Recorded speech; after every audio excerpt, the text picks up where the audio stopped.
bagian nama mas.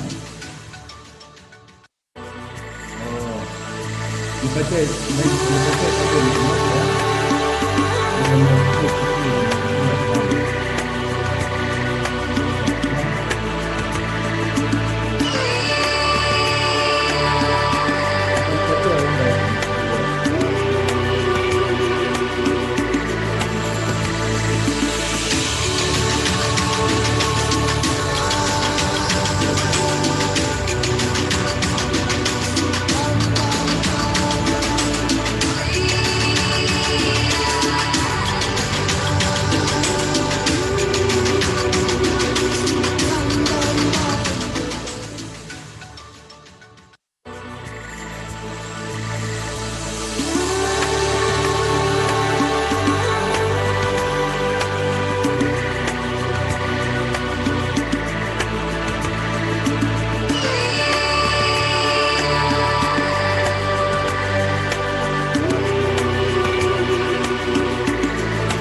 since Kenya Rabbit came to our county, we have been able to learn some lessons as we do further production. Actually, the crucial one is that community structures are important for pasture production because the community have a role to play, especially they contribute the land that the pasture production will be produced on. So they are the one that take charge or secure that area every day. Maisha mara pale nyuma, maisha ilikuwa ngumu kwa sababu hatukuwa tunahusika na kazi ya aina hii ambayo inaweza fanya maisha ya mtu kubadilika. Chakula pia tulikuwa tunakula bora tupate unga, tunaweka maziwa, tunakula tu ile chakula ambaye ni ile ya hapo awali. Lakini baadaye tulipohusika na mambo ya ukulima hii, pia tuliona maisha yetu imebadilika. Kwa sababu tukilima kama sukuma hivi na mboga zingine na kila aina ya chakula, tunachanganya pia chakula pale nyumbani, mambo si mbaya. Tunapata pesa, peleka hapa sokoni mboga hii unauza unapata pesa, na pia hata hapa kwa shamba customer anakuja unakuuzia unapata pesa kidogo. So maisha yangu kwa sasa ni afadhali, na naona nikiendelea pale mbele mambo haitakuwa mbaya.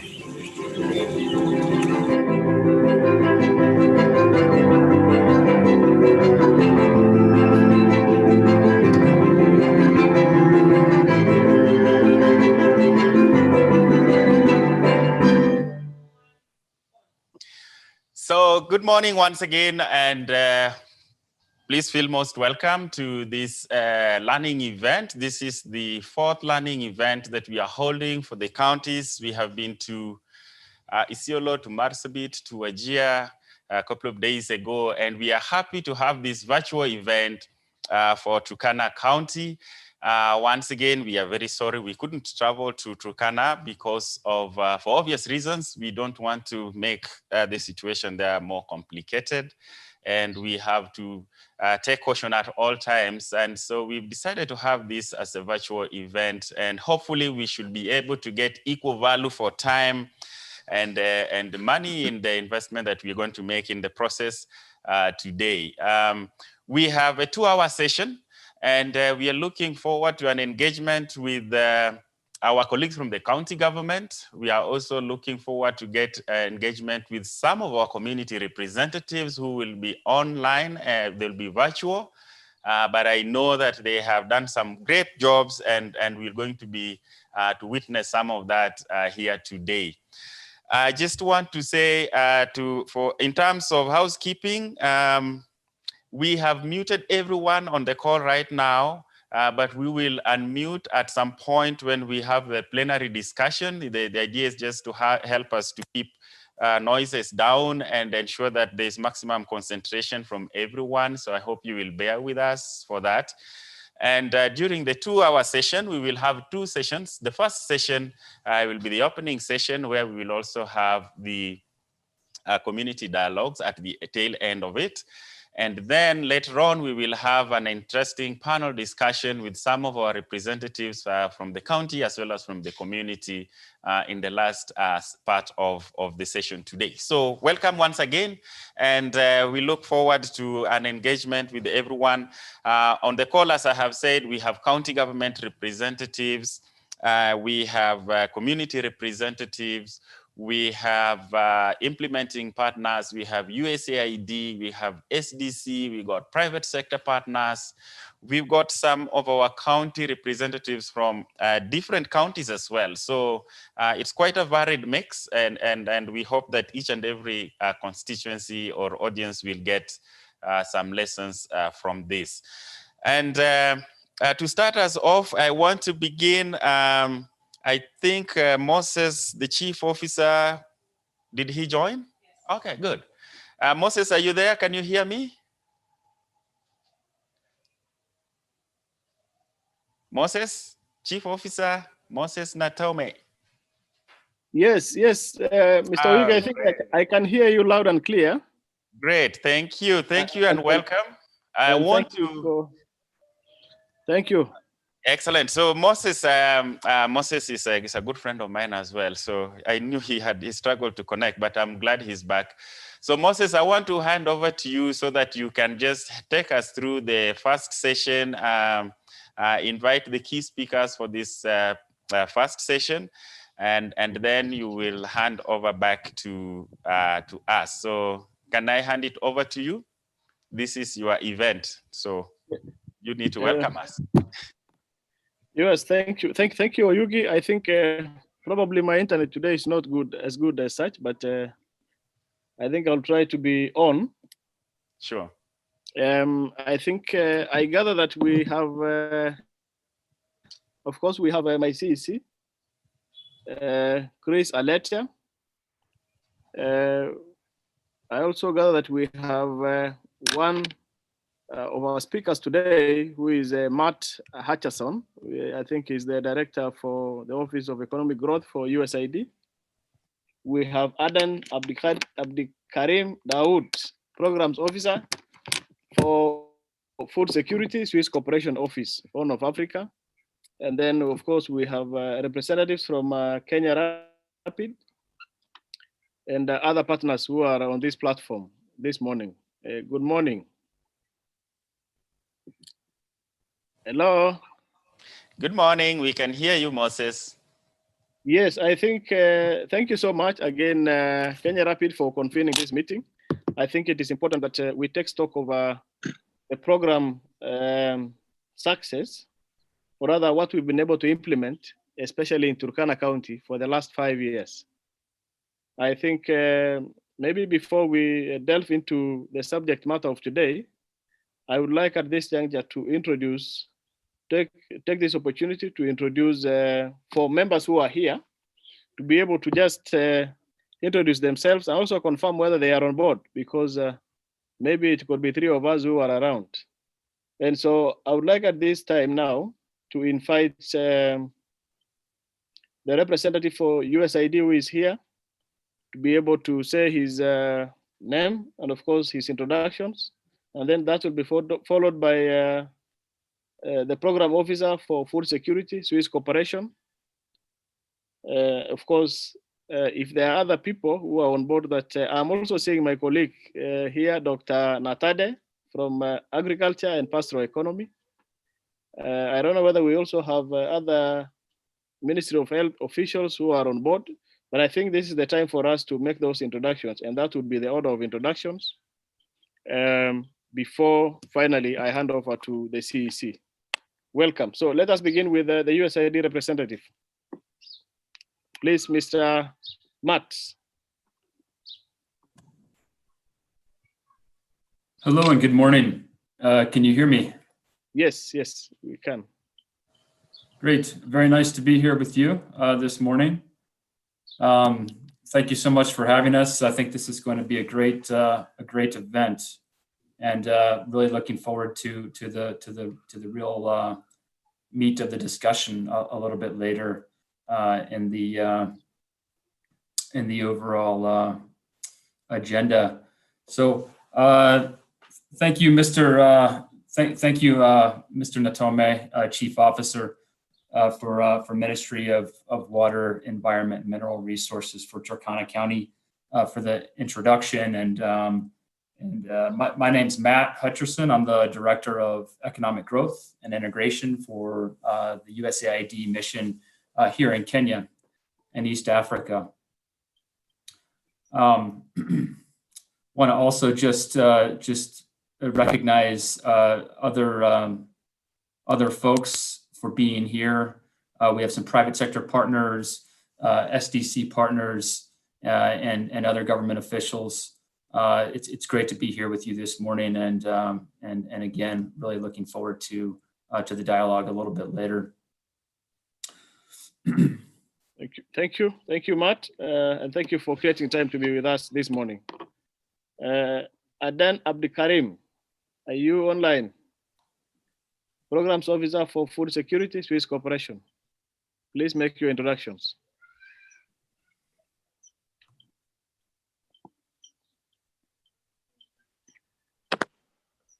Hello, good morning. Thank you, Honorable Chris Aletia, CC for Water, Turkana County, other CCs, CEOs, and other county leadership present, colleagues representing USAID, Millennium Water Alliance, and the private sector, community members, distinguished guests, good morning. My name is Abdikarim, representing the Embassy of Switzerland, and I am indeed humbled and excited to take this opportunity to say a few remarks on behalf of the Swiss Development Corporation. The frontier counties face challenges that are unique to pastoral and agro-pastoral communities. These challenges range from climate-induced shocks, such as droughts, floods, and now desert locusts, to other long-standing development gaps, including limited critical infrastructure like roads, water, electricity, health, education, and thin markets, and many more. These counties are currently also facing the burden of COVID-19.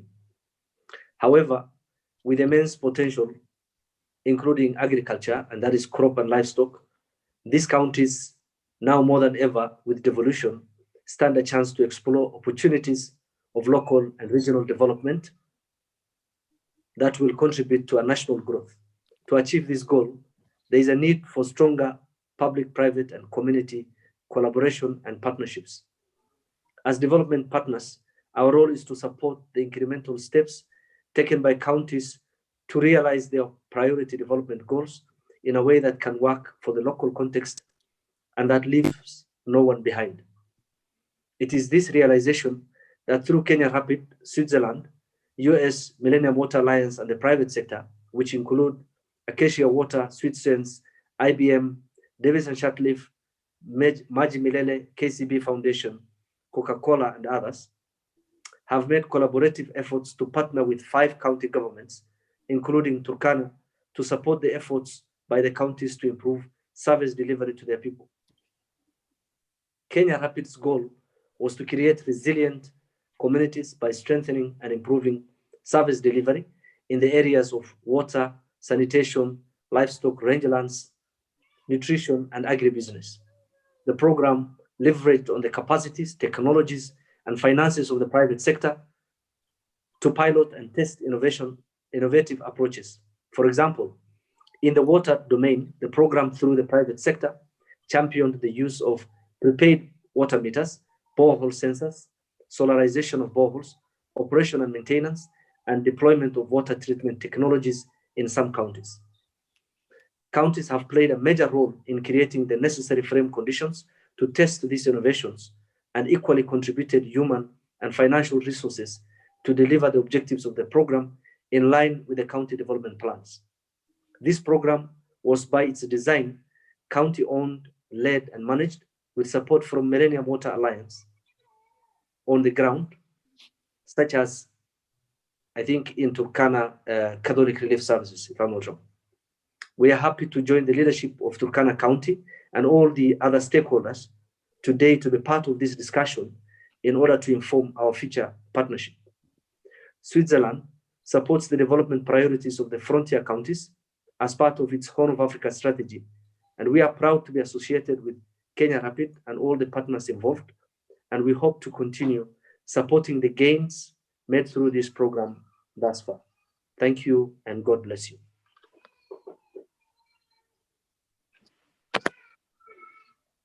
Yes, thank you. Thank you, Daud. We had thought of doing introductions and maybe making the remarks later, but I think it's good to hear that already you have been able to make your introductory submission. And of course, we are grateful to the Swiss Embassy for the support that it has been able to give this program together with USAID. So I think now I hear that we have Millennium Water also Alliance on board, and I think it would be good they also introduce themselves before we move on to colleagues from the county government who are here, especially Pastoral Economy, Ministry of Health, and then before now we proceed to the CEC. Millennium Water Just Alliance. hello, Moses. Just 1 minute. I'm told that. Sorry, Moses. Matt's remarks, I think, were cut off.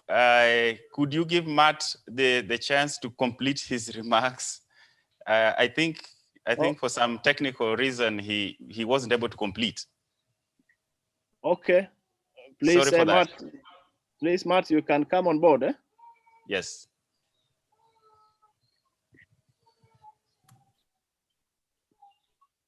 Sure, happy to give the remarks now, or if you want to go through and do some introductions first and then come back, I'm fine either way. So what would you prefer? No, I thought I heard that you would make the remarks later, but I gather you had wanted to make the remarks now.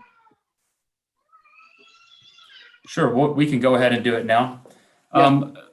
Again, thank you very much, everyone, for having us here today. We're very excited about this event. Kenya Rapid is jointly funded between USAID through our WASH, which is water and sanitation funding, and our Feed the Future funds. The Millennium Water Alliance, SDC, and the county government of Turkana. I also want to recognize some of our private sector partners, such as the Coca-Cola Africa Foundation, KCB Foundation, Sweet Sense, IBM, Davis and Shirtlift, and the Maji Malele. These partners offer sustainable solutions to community and public challenges, such as increasing access to water and sanitation for people, water for livestock, and rebuilding a healthy rangeland management ecosystem. I'm impressed by Kenya Rapid's successes and pleased to be a part of this program that provides safe water and sanitation services to the county and has built the county capacity to improve service delivery in livestock and rangeland management. Kenya Rapid is a great model of how public and private partners can work closely with county governments to ensure better service delivery. Kenya Rapid partners have also contributed to the enhancement of county capacity in the development of policy, institutional, and legal frameworks to manage the water, sanitation, and hygiene service delivery for water, for livestock and livelihoods, and rangeland management in the county. In Kenya, approximately 18 million people still do not have access to safe drinking water, and more than 22 million people don't have access to improved sanitation. The U.S. Global Water Strategy envisions a water-secure world and has selected 12 priority countries, and I'm happy to say Kenya is one of them. In order to support Kenya towards achieving self-reliance and water security, it's important to increase financing and governance that underpin sustainable water and sanitation services. And I'd like to recognize the great efforts that the national government of Kenya and the county government of Turkana have put toward the provision of water, which is a basic right under the Kenyan Constitution. The COVID pandemic has further highlighted the need for sustainable WASH solutions, which help to decrease the spread of this terrible disease. USAID has adjusted its approach to working with partners worldwide with a renewed emphasis on building self-reliance and resilience, which we call the journey to self-reliance. We have reoriented our strategies so that we're working closer with government partners to achieve locally sustained results, and we are committed to strengthening collaboration, learning, and adaptation with all of our partners. Working with all the Kenya Rapid partners, we are extremely impressed by the initiatives that each partner is spearheading and the true ownership of the activities by the county representatives. In Turkana, the key areas of learning have been in the governance of rangelands and in the strengthening of the enabling environment for water services and service delivery models for the maintenance of water systems. The county governments in the 5 Kenya Rapid counties are increasingly allocating more resources to fund water infrastructure development activities through joint planning and implementation. Turkana County has been a good example in the whole country by making substantial allocation to the water sector.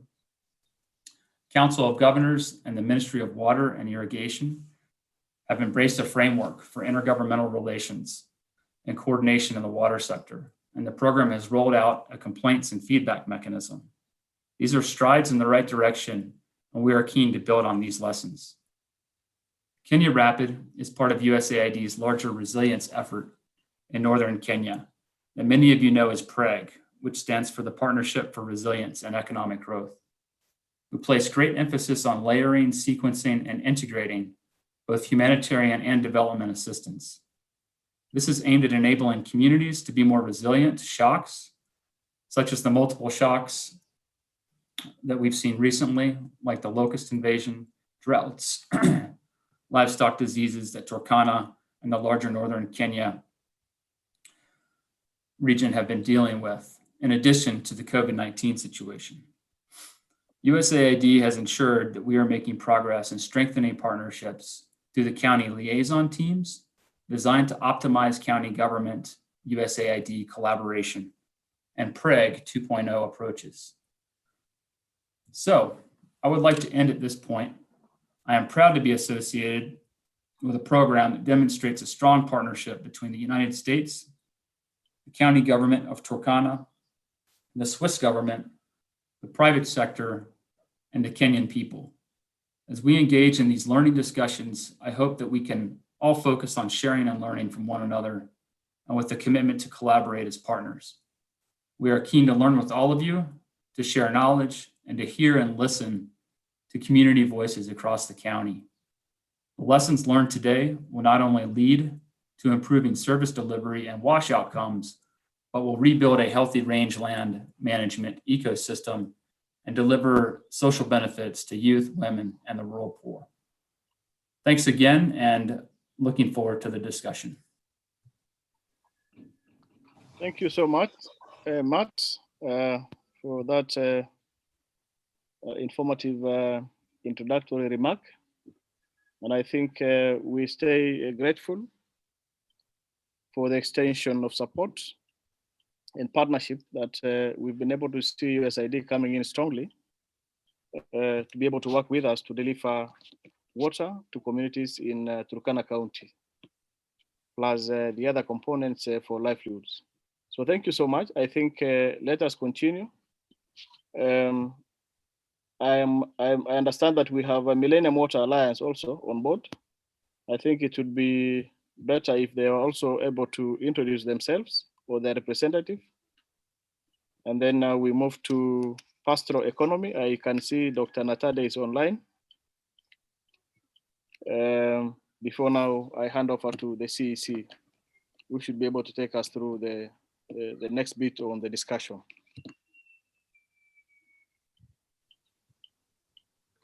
Millennium Water Alliance, is anybody here? Yes. Good morning, ladies and gentlemen. I don't know whether this is the time that I read the speech or I'll be given another opportunity.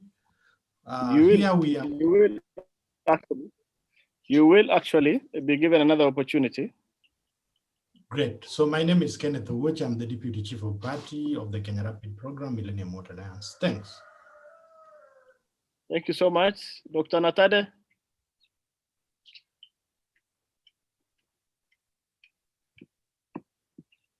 Dr. Natade for Pastoral Economy, Chief Officer.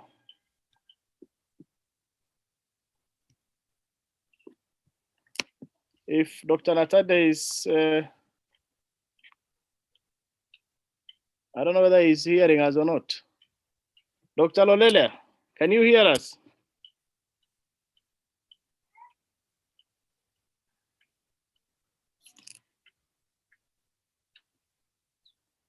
I think maybe he's still connecting. Do we have anybody from Ministry of Health? Yes, quite a number. Yes, please. This is this is Innocent Sifuna. Yes. The county public health officer. I saw somebody like Kibieko online. Please proceed, Mr. Kibiego.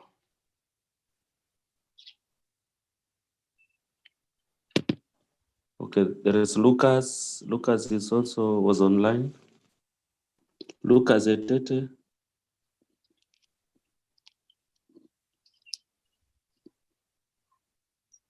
There was also Godwin Wambani online.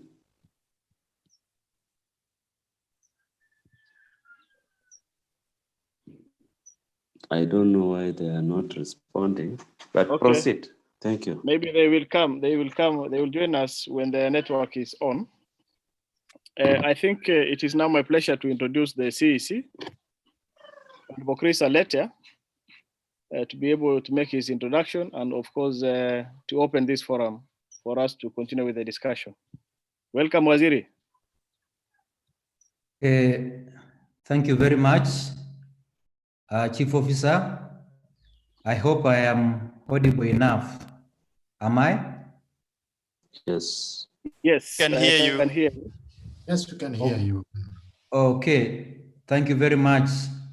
My request is that I switch off my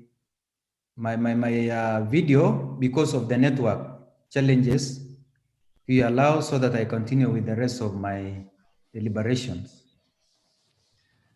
Okay, my name is Chris Aletia Imana, the CEC, in charge of water, environment, and mineral resources.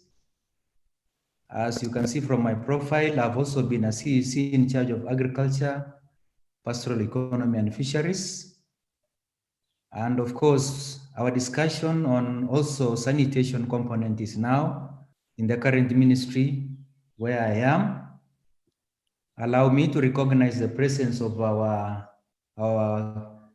key partner, Kenya Rapid. Thank you very much for organizing this. It is an event that has never been like this for the rest of us counties to be able to participate. I think this is the way to go. Thank you very much for Swiss, SDC. Hassan, your presence is recognized. USAID, MATS, we recognize you.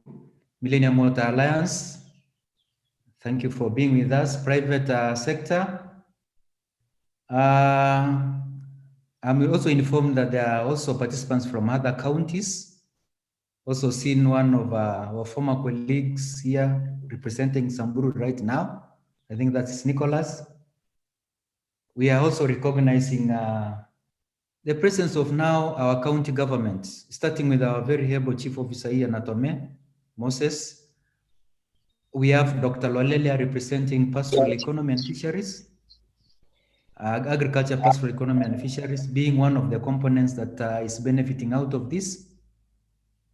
We have Sifuna there with health, always being on board on sanitation. We recognize you. I take this pleasure to welcome all of you to Turkana. Turkana County, for some of you might not know, is the second largest county in Kenya, though there is some dispute because of where the sizing of the lake is cut from. There's a dispute between us and Marsabit on who is number one. Turkana County is headed by none other than His Excellency Josephat Koli Nanok, our governor, and his deputy is His Excellency Peter Lotedro.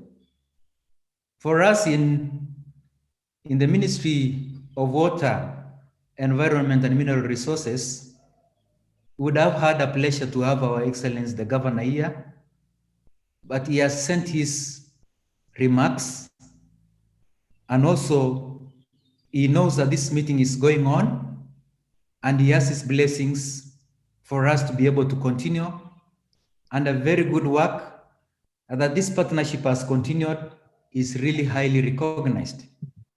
I cannot reiterate the fact that His Excellency the Governor said quite good things about this program when we were signing this extension of the contract with Kenya Rapid, and I can't really say it all, but in summary, it's a program that has changed lives of our people, brought water security to our people, and also improving now food security, and also issues to do with the sanitation. So in his absence, he gave us a permission to say a few things also that he also witnessed.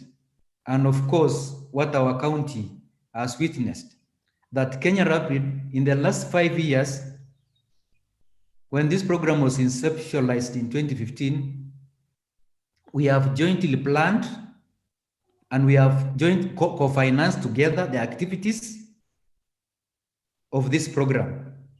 And this has brought a very big impact to our people, our livestock. Because of this magnitude of intervention, it is commendable. Just a few things under the Ministry of Agriculture, under the Ministry of Water, Environment and Mineral Resources. For example, there has been pooling of resources jointly to improve water access. And this has benefited 91,000 community members and approximately 250,000 livestock heads. And this, there has also been sustainability of projects which has been strengthened through establishment and capacity building of water management committees. We have witnessed the community registering their water infrastructure with the Diocese of Lodwar, doing the repairs, maintenance. This is very unique to us, and it's really commendable. Again, under the Ministry of Water, there's been strengthening of a governance system in Turkana. So Kenya Rapid was among the frontline partners supporting the ministry in its drafting of the Turkana County Water Act, which we must say right now that it's been approved by even the county assembly, and we are in the implementation stages. So Kenya Rapid, being a pioneer in this, is a commendable work. And of course, it is through this partnership that comes from SDC, USA, in particular, and Millennium Water Alliance. We commend you for this. So Kenya Rapid has had to inject right now. So Kenya Rapid, jointly with the ministry, have already commenced operations of the Act, because we have just mentioned the Act. And we are, Turkana, it is being funded right now. In the MOU that we just signed, is funded with 14.6 million to enhance implementation of this roadmap. There's also been upscaling of the private sector partnerships. So this has been done in the sense of the department, jointly with Acacia Water, one of the Kenya Rapids private partners, they supported several work sessions with county officers on integrated water resource management. So as a result of this, there were 5 sites assessment reports for implementation of diverse recharge, retention, and use of structures, which has been put in place. There are technical skills gained from this also. Under private sector again, we had Sweet Sense in collaboration with the department, our Department of Water and Lodo Water Sanitation Company, that's Lowasco and NDMA. Through this, there's been an installation of 36 sensors in strategic and ED boreholes across the county to relay real-time data and information on functionality of water infrastructure for improved turnaround time for repair and maintenance. This has also enhanced resource management, especially where officers have to travel to check the functionality of boreholes or working of water system. And again, the private sector arrangements, we have collaborated with Maji Milele. And this has helped enhancement of the installation of 5 repair water meters in strategic kiosks manned by Lawasco. And this partnership has led to the two parties exploring lease and buy agreement to upscale purchase of additional prepaid water meters for bulk water supply system and automation of the systems for enhanced payment efficiency and non-revenue water. Lastly, in terms of a private sector, there's been a collaboration with IBM Research Africa with us to enhance utilization of ICT in water system management through the utilization of the eMaji mobile platform, putting in place a database for water infrastructure across the county. So 3 officers have been trained on the backed program of the system. So there is capacity there. And then now it comes again to capacity building. There's also that fund.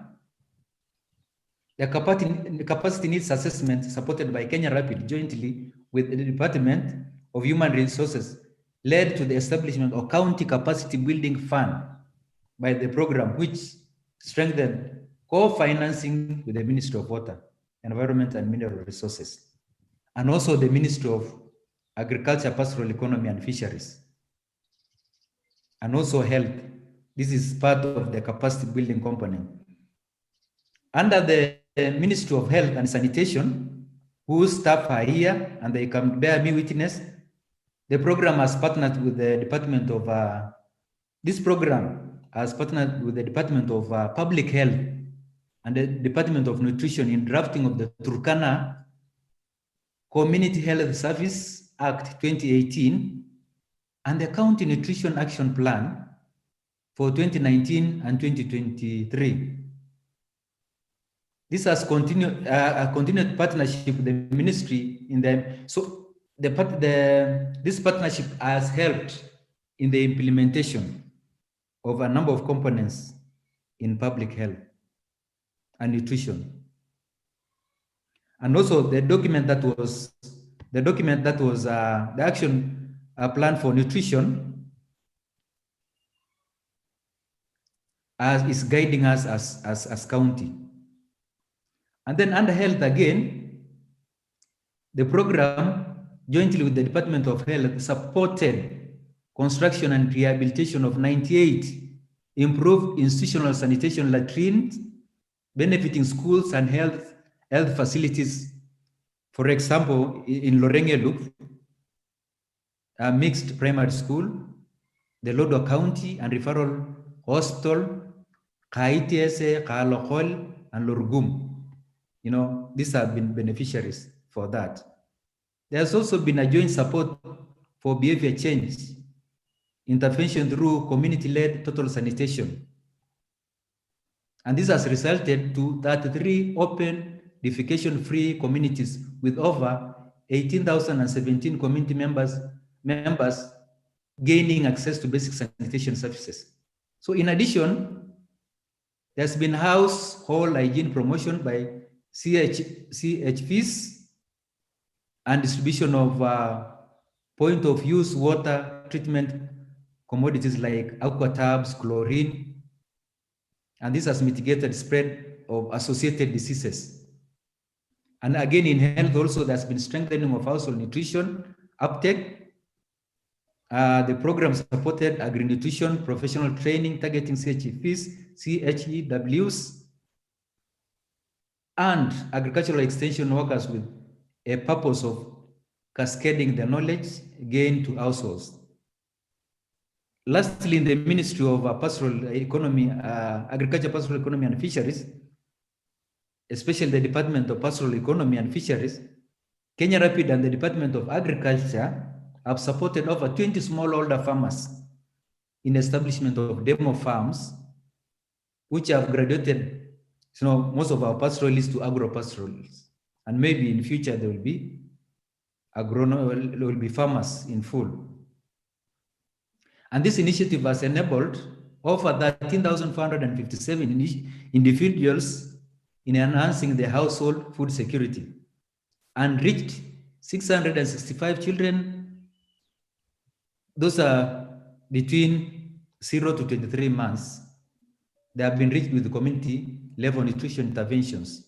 Again, under this department, jointly, there's been production of 16 rangeland management committees, who have been trained and registered with 17 conflict and pasture management forums held with traditional elders, which has resulted to establishments of open and enclosed range farms. This has further resulted to establishment of 3 appropriate grazing plans for better utilization of fodder field in seasons. The program has participated in drafting of the livestock and agriculture policy, and this is going on, and hopefully it will reach the cabinet on its way to the county assembly. And finally, under pastoral economy, the project has jointly with the ministry established an innovation of fund that supported Lokangai Rangeland Committee in improving their fodder production and fodder value addition. So participants, there are a few things that we are learning from the year. Just 3. 1, there is the issue of joint planning, co-financing and implementation of work plans, which have strengthened our project's impact and community ownership of the interventions, which is key to project sustainability. 2, there's also need the project to include flexia resources in future to support in response or mitigation to emergencies. So there is a component of emergency that we need to be thinking about in future. We have also one of the things is we are working together with the staff of Kenya Rapid in our offices. They are part of us. We don't feel it's a different organization.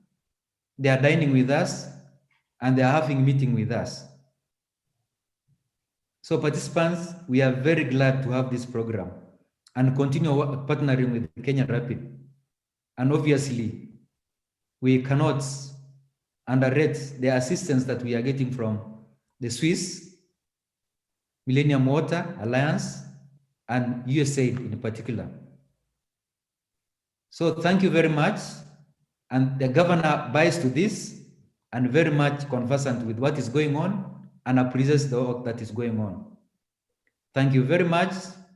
And with these few remarks, therefore, we are declaring this Zoom meeting officially open. Thank you very much. Back to our very able and capable Chief Officer, Moses Natome. Thank you.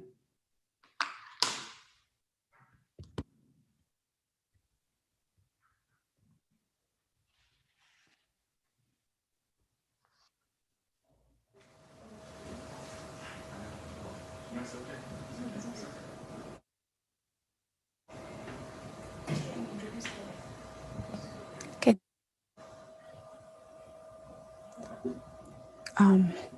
Good morning, everyone. Hamujambo. My name is Tia Galgalo. I'm co-facilitator to Jason. And I've been given a simple task to introduce Kenneth Owacha, the Deputy Chief of Party Kenya Rapid program. And Mr. Kenneth, you are most welcome. I love your energy. I love your passion. And I love your commitment. We were with you in Marsabit. We were with you yesterday in Wajir, and now here. Karibu sana, Mr. Kenneth Owacha. Oh my goodness. Thank you, Tia. CEC, Water Services, Environment and Mineral Resources, Turkana County Government, Honorable Chris Imana, Chief Officer, Honorable Moses Natome, and staff from County Government of Turkana, the Director of the Office of Economic Growth and Integration, USAID Kenya and East Africa, Matthew Hutchison, representative of Swiss Development Corporation, Abdikarim Daoud, representatives from Millennium Water Alliance members, private sector partners present, representatives of Turkana County communities, my colleagues from Millennium Water Alliance, all protocol observers. Ladies and gentlemen, good morning. Good morning once more. Morning. Morning. Morning. Good Morning. morning. Good morning. Great. Good My morning. name is Kenneth Owocha. I'm the Deputy Chief of Party of the Kenya Rapid Program.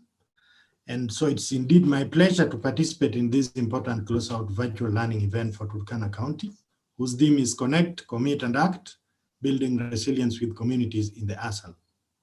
Ladies and gentlemen, as you are all aware, the Kenya Rapid Program brings together public and private sector institutions and communities to increase access to water and sanitation for people and water for livestock, and to rebuild a healthy rangeland management ecosystem. And so in order to achieve this goal, we've been working in collaboration with Turkana County government, as already been articulated by Honorable Minister, and also other counties of Garissa, Isiolo, Marsabit, and Wajir.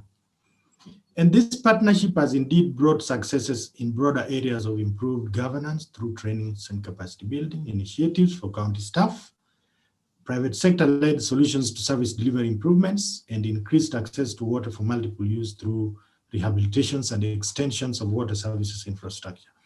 And lastly, sustainable rangeland management. The positive outcomes of this collaboration has confirmed that indeed unity is strength, and that when we come together, great things happen. Ladies and gentlemen, during the implementation of this program, we experienced quite a number of challenges, some of which we overcame, and others provided very valuable learnings that we've documented, which will inform future resilience programming in the ASALs.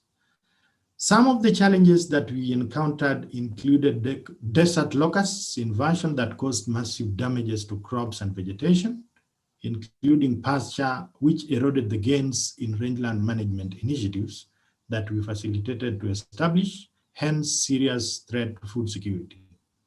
The second challenge is flooding that affected movement and destroyed some of the developed water services infrastructure. And now currently the COVID-19 pandemic that has affected everyone and has transformed the way that we do our business. But despite these challenges, we maintain the clarity of our purpose, and that's why we have achieved so much. Ladies and gentlemen, as I conclude my speech, allow me to appreciate our great and valuable partners, USAID and SDC, for providing us with the financial support that enable us to achieve the aforementioned successes. Our members and implementing partners, Catholic Relief Services, which is supporting our programs in Turkana County and Isiolo County, Care Kenya, Food for the Hungry, and World Vision. Our private sector partners, namely Acacia Water, Coca-Cola Foundation, IBM Research, Vital Foundation, KCB Foundation, Sweet Sense, Majimilele, and Davis and Shatcliffe, and our communities and the county government of Turkana for allowing us to work together. It has been indeed a great partnership, and so many thanks to all of you. Ladies and gentlemen, I now welcome you to watch a short video that provides a summary of our work. Thank you. The challenges that we face in the water sector in Kenya are not actually unique to only Kenya as a country, but if you look at the sub-Saharan Africa, Kenya has the third highest number of people that use contaminated water bodies. According to 2019 Water Sanitation and Hygiene Monitoring Report by World Health Organization and UNICEF, the number of people that had access to safe drinking water was only at 59%, while those that had access to safe and basic sanitation was only at 29%.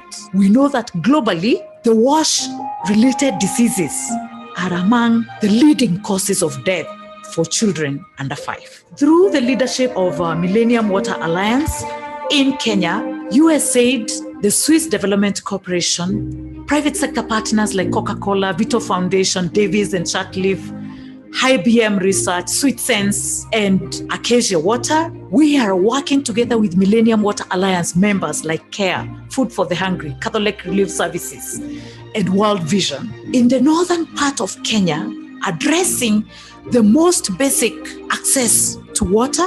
We are contributing to improvement of access to safe water in these 5 counties. The 5 counties are Garissa, Isiolo, Marsabit, Wajir, and Turkana, as well as working with private sector partners to develop scalable and replicable business models using the market-driven systems, and working with communities, especially the elders.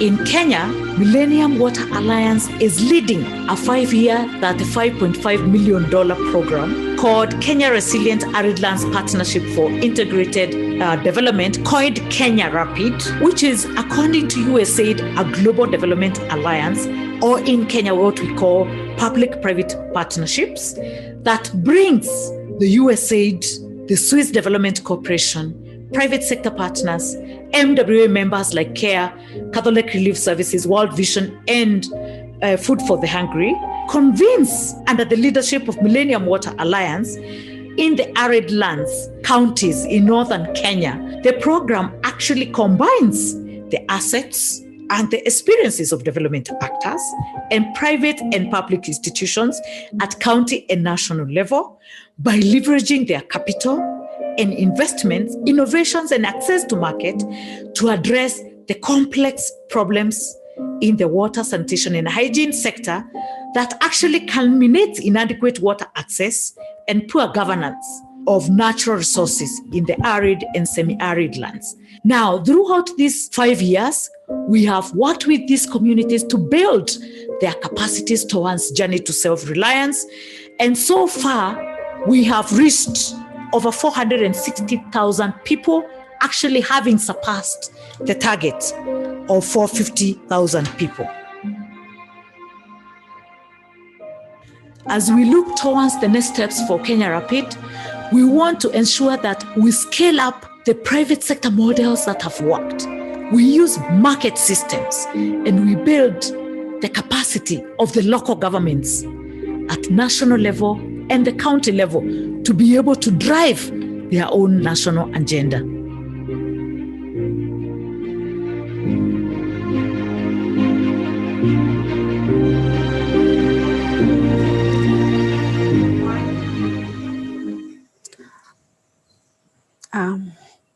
Welcome once again. As I said, my name is Tia Galgalo. I'll take up the rest of the part for the first session.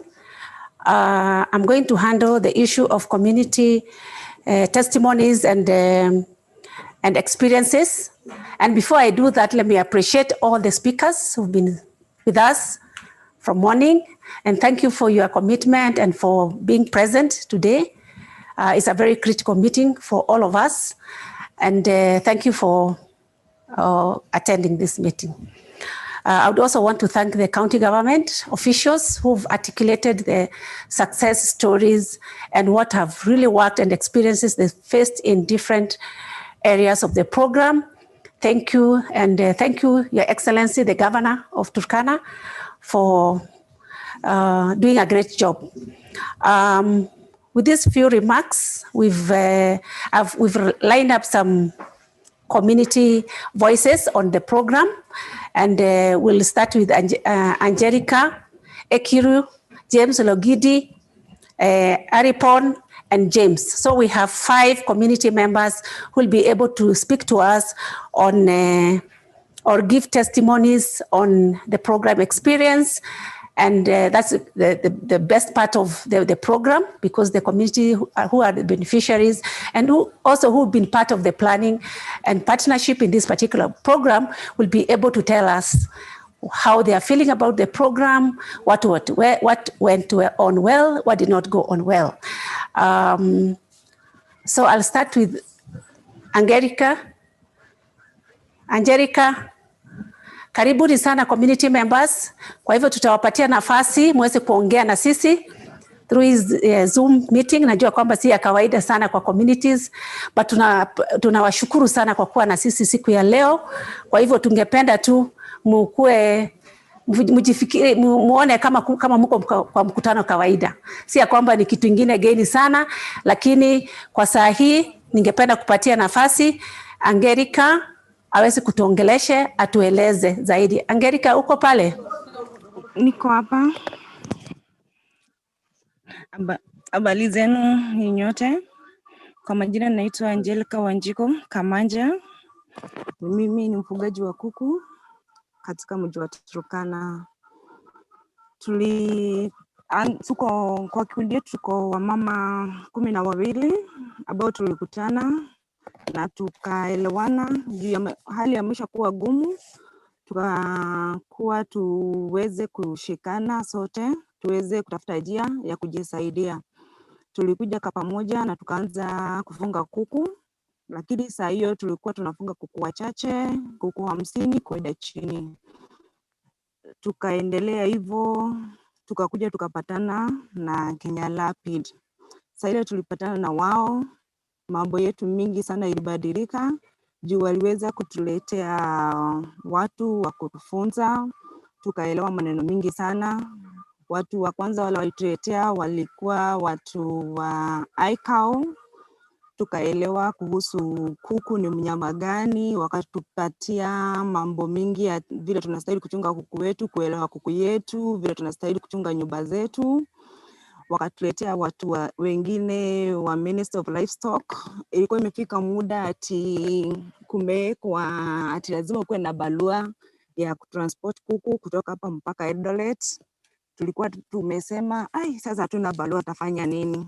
Lakini walikuja wakatushikanisha na Minister of Livestock, wakakuwa na sisi, wakatusaidia vile tunaweza njia kutengeneza nyumba yetu. Juu tulikuwa tumeuda kanyumba kadogo na kukuwa tumeuda vile inastahili.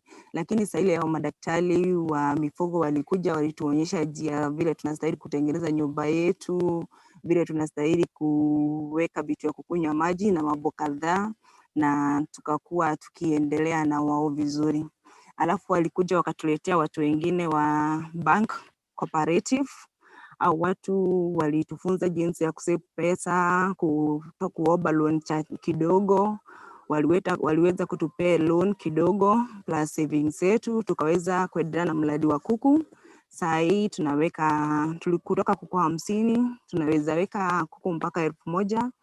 Lakini sasa hivi juu ya mambo ya COVID, hiyo namba imeenda chini juu customer wengi wetu ni watu wa hoteli. Lakini kutoka kuku 50 walituwezesha kwa njia moja ama ingine kuweza kukua na kuku wengi.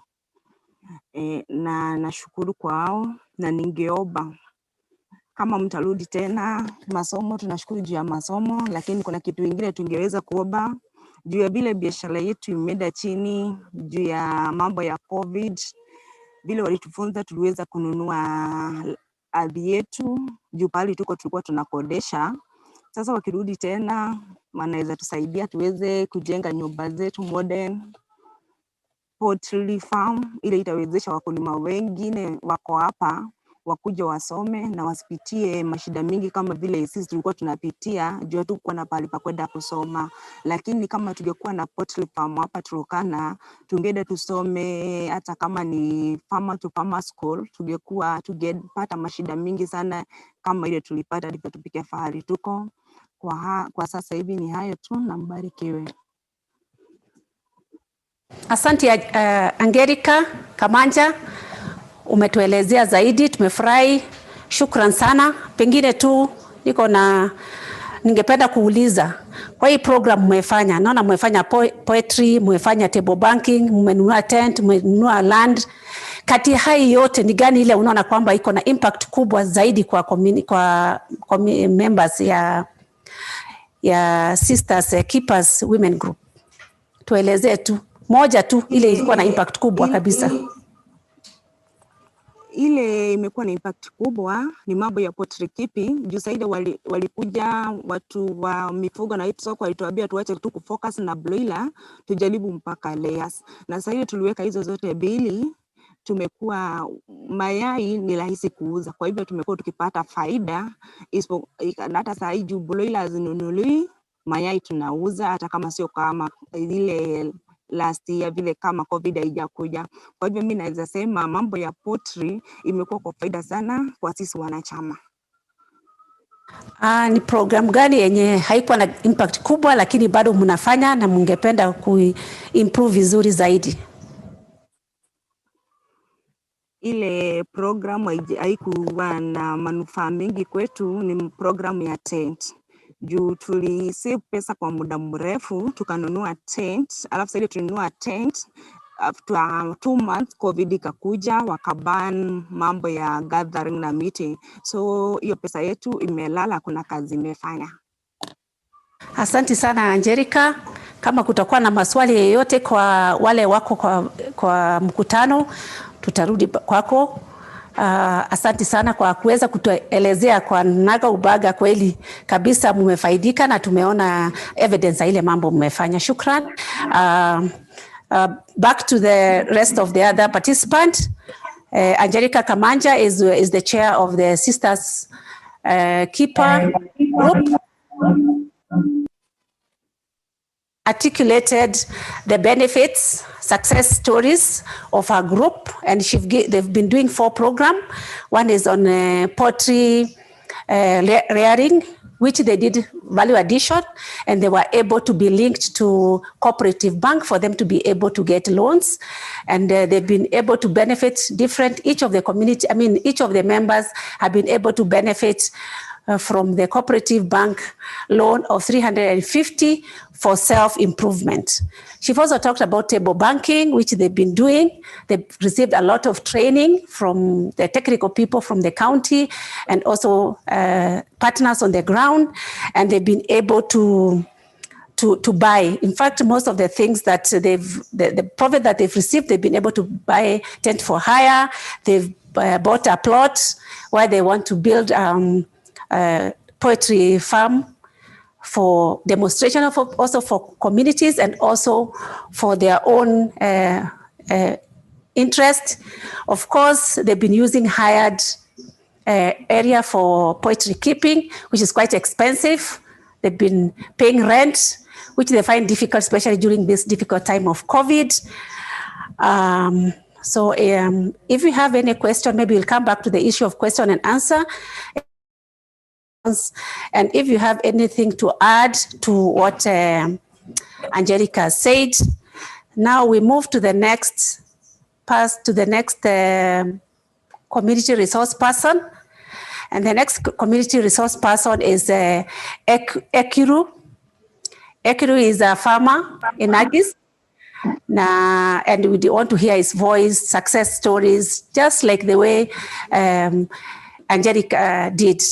So, Ekiru, karibu sana. Uko karibu ama uko wapi? Asante, niko. Karibu sana, tuelezee kuhusu grupu yako na ile faida mmepata na ile failures mmeona, ndio tuweze kuongea, muweze kushare na wengine pia. Karibu, wakati hii ni yako. Asante sana. Mimi ni naitwa Ekiru Long'orot Erupe, toka Nagis. Ni mkulima cha sukuma, nyanya. Sasa nilianza kazi ya ukulima 2015. Wakati hiyo mbeleni kwanza ilikuwa na changamoto zaidi, tukua tunajua kupanga shamba mzuri, maji tukua nayo. Lakini sasa wakati Kenya Rapid ilipokuja, alitusaidia zaidi kuchimba hiyo maji, tuwekea matank, kuweka madrip, tuwekea net, shed net hii ya kuweka nyanya ndani. Tukajaribu sana kwa miaka 2-3, lakini tuliona manufaa sana tukiwa group watu 25. Wakati tulipanda hiyo kila kitu, tukapanda nyanya, sukuma, kitunguu, tulifuna zaidi, tulipata pesa, tukapata shilingi 70,000. Tulirudi tukapanua hiyo shamba kidogo, tukapanua, ilikuwa eka 1.5, alafu sasa tukapanua ikakuwa eka 3. Kaanza kuendelea, tukaona sasa maji imerudi kidogo tena chini, tukaanza hii kazi ya nini, hii group ya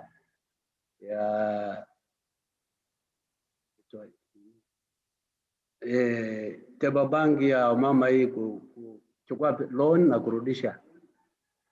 Kaweka hiyo pesa kidogo kidogo, karudi tena tukafungua account cooperative bank, tukaweka ikafika 20,000, tukatoa hapo, tukaanza sasa kukopeshana. Kupeana kwa mtu mmoja tukupatie 10,000, anarudisha na 11,500 ya saving. Sasa hiyo ndio kazi ndio bado tunashikilia, maana maji ilirudi kidogo tu chini. Alafu changamoto tena ni ya mbegu. Mbegu tulikuwa tunatoa mbali pande ya Nairobi huko. Sasa wakati corona ilishikilia, tukaona hiyo mbegu fika hapa ni ngumu. Hii maduka ya hapa yote yakasema hiyo mbegu kama ya kampuni ya Kenya Rapid alitupatia hiyo mbegu mzuri kabisa ya kupanda. Sasa tulikuwa tunatuma mtu huko Nairobi anatuletea. Lakini wakati kama hiyo ya corona ilishuka, sasa tukaona tuma mtu, najua kutoka hapa paka huko tena, tukaona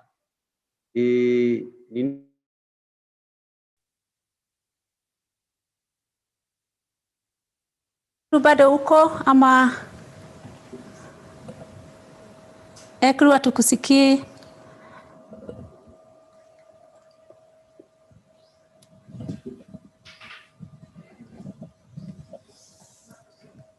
Okay,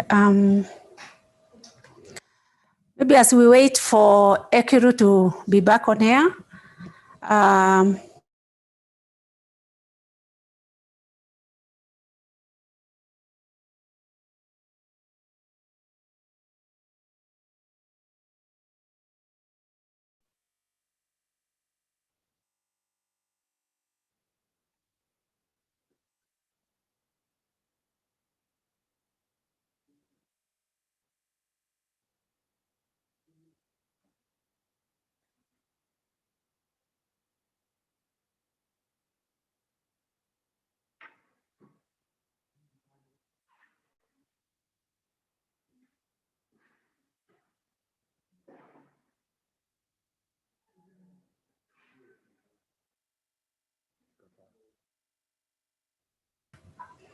and that loan has been helping not only the group, but also at family level.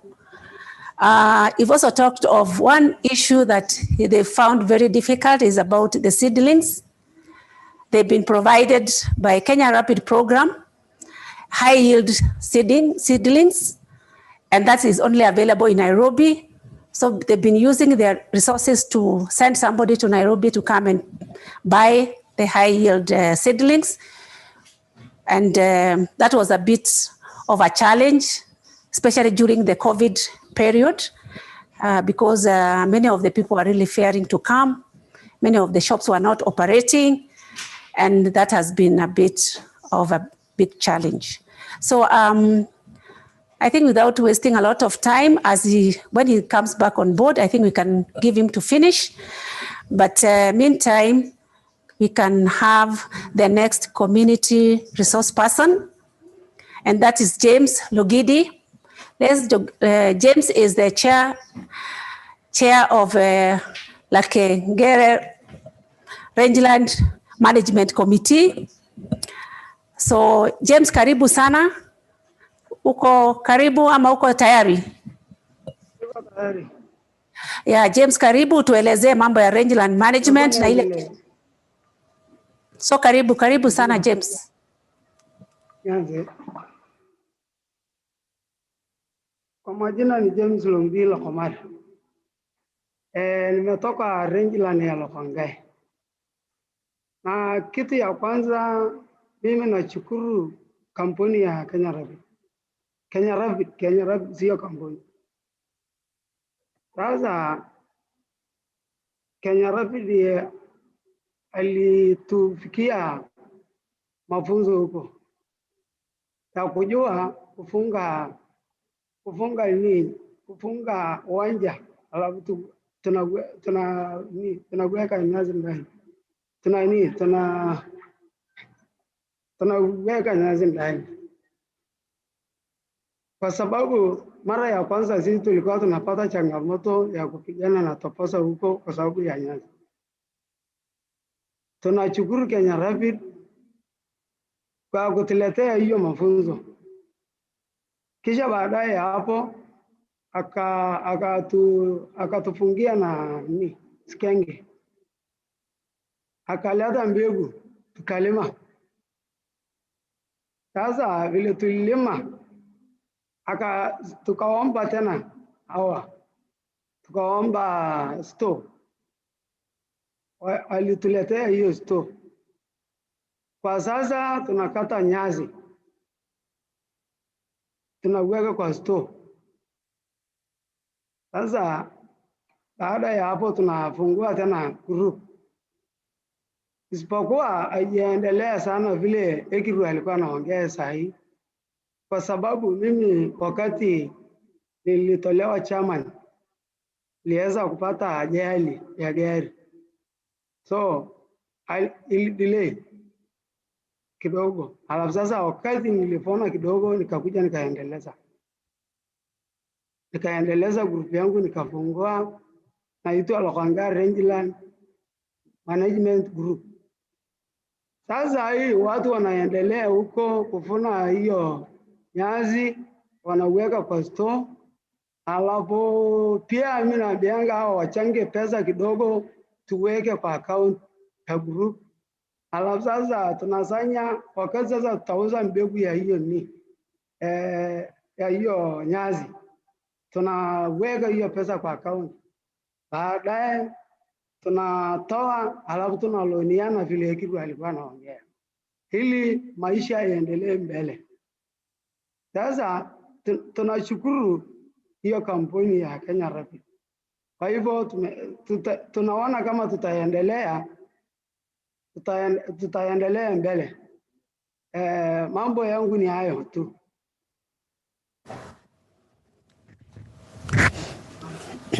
Okay. Asante sana James. Tumesikia ile kazi unafanya, kazi mzuri. Hongera. Na ningependa tu kuuliza James, kwa hii fodder production ndio mmesema kwamba hiyo ndio mnafanya, program ile mnafanya ni hiyo.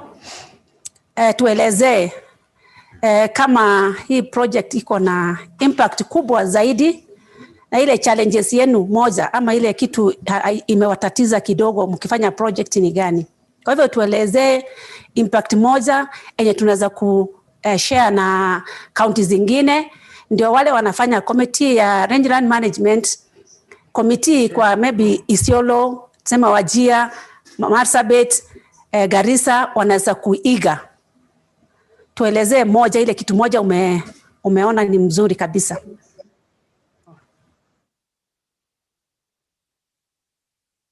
Ala Turkana, emoji Turkana na opana kodi kangana. Yani sahi vita hakuna huko kwetu, kwa sababu mali yetu haifiki mbali. Maziwa, watoto wanapata maziwa. Mambo yangu ni hiyo. Haya, nieleze kitu moja yenye imepatia tatizo kidogo ndio msiweze kuendelea zaidi. Enye tuseme kwamba program kama hii ikianza pale zingine pia, ama watu wa Wajir, watu wa Wajir, Garissa, Isiolo wanaweza kuweza kutengeneza mzuri zaidi ama kuimprove ndio waweze kufanya vizuri zaidi. So niambie challenge moja ama tatizo moja ile mlipata zaidi na ni namna gani tunaweza kuitatua. Kitu ni maji, hatuna mvua ya huko ni kidogo, inakujanga na wakati inapiga kama hii mwezi alafu inapotea tena karibu miaka moja. So tunaweza kurekebisha hiyo namna gani James, ndio tuweze kufaulu kwa hii mambo ya rangeland management. Unajua wafugaji wote wako kwa hii program. Tuko na Turkana, tuko na Wajir, tuko na Marsabit, tuko na Garissa. Wote ni wafugaji. So hebu tupatie neno moja tu ya kuona kwamba tunaweza kufanya aji tofauti ndio tuweze kufaulu kwa hii program ya rangeland management. Ile kitu muhimu kabisa ni maji. Tukipata maji sasa tutaendelea. Sawa, asante sana James kwa kutupatia hii information yenye imetusaidia zaidi na kutuonesha kwamba kweli Rangeland Management Committee wamesaidiwa, wako na 40 acres, wanahitaji maji. Kwa hivyo asante sana na usalimie watu wa grupu yako. Asante. Now I just give an overview summary of what James said. James is saying that they've been able to do fodder production on a 40-acre piece of land. They've been provided with seedlings, and they've been planting, and that was very useful. They've been able to request and get a storage facility for the fodders, and also equipment for harvesting the fodder. He's given us one thing that the lesson learned from what they've been doing, as that they've reduced conflict. The cows or the livestock, including goats, camel, and cows have come closer home. So in terms of having nutrition improvement and having milk for the children, at least all that is now a story of the past, and they are very grateful for all this. Just to bring you on board for the next speaker. The next speaker is Gispan Aripon. This is a lady who is a graduate farmer from the horticultural stakeholders, smallholders farmers group. And she's been doing quite a lot. She's a mentor to the community, to the group, and also to her family at household level. Gispan Aripon, uko pale? Tuko pamoja? So, nakataka kuchukua hii nafasi hii kukukaribisha uwezi kuongea na participant yetu wale wako na sisi. Kwa hivyo karibu utuelezee zaidi mambo ya group yako na pia vile umefaidika kama wewe mwenyewe at household level kuweza kufanya ile kazi umelearn kutoka kwa group. Karibu. Asante. Mimi nimetoka kwa group ya Lonyoge. Kwa majina ni Gispan Aripon kutoka Kaitese. Mimi nilianza kwa group ya Lonyoge, lakini nikaona eri nianze sasa vile nilipata masomo nikaanza shamba yangu ya nyumbani. Vile nilianza shamba yangu ya nyumbani nikaletewa masomo. Nikasoma. Silale alitufunza. Kweli hiyo masomo ilituingia sana. Tukatengeneza shamba ndogo ya nyumbani. Vile tulitengeneza hiyo shamba haikuwa kama vile tulikuwa tunaenda mpaka Lodwa ama mpaka kwa shamba huko pale mtoni, ama vile tulikuwa tunaongojea mboga ya moroto. Tulifunzwa hata hiyo mboga ni mbaya. Vile tulitengeneza mboga yetu, hata watoto wetu walikuwa wanapimwa plan P. Sasa vile tulianza kutoa tu mboga ya nyumbani hapo karibu, ukipika kitu yako unatoa mboga haraka unapika. Tuliona mabadiliko kwa boma. Mzee alibadilika, mimi pia nilibadilika, hata watoto walibadilika. Hasa nikashukuru haya masomo sana. Nikasema kweli Mungu anafunganga njia ya kufunza watu wake. Nilipata kuona mabadiliko kwangu. Niliendelea na hiyo mboga.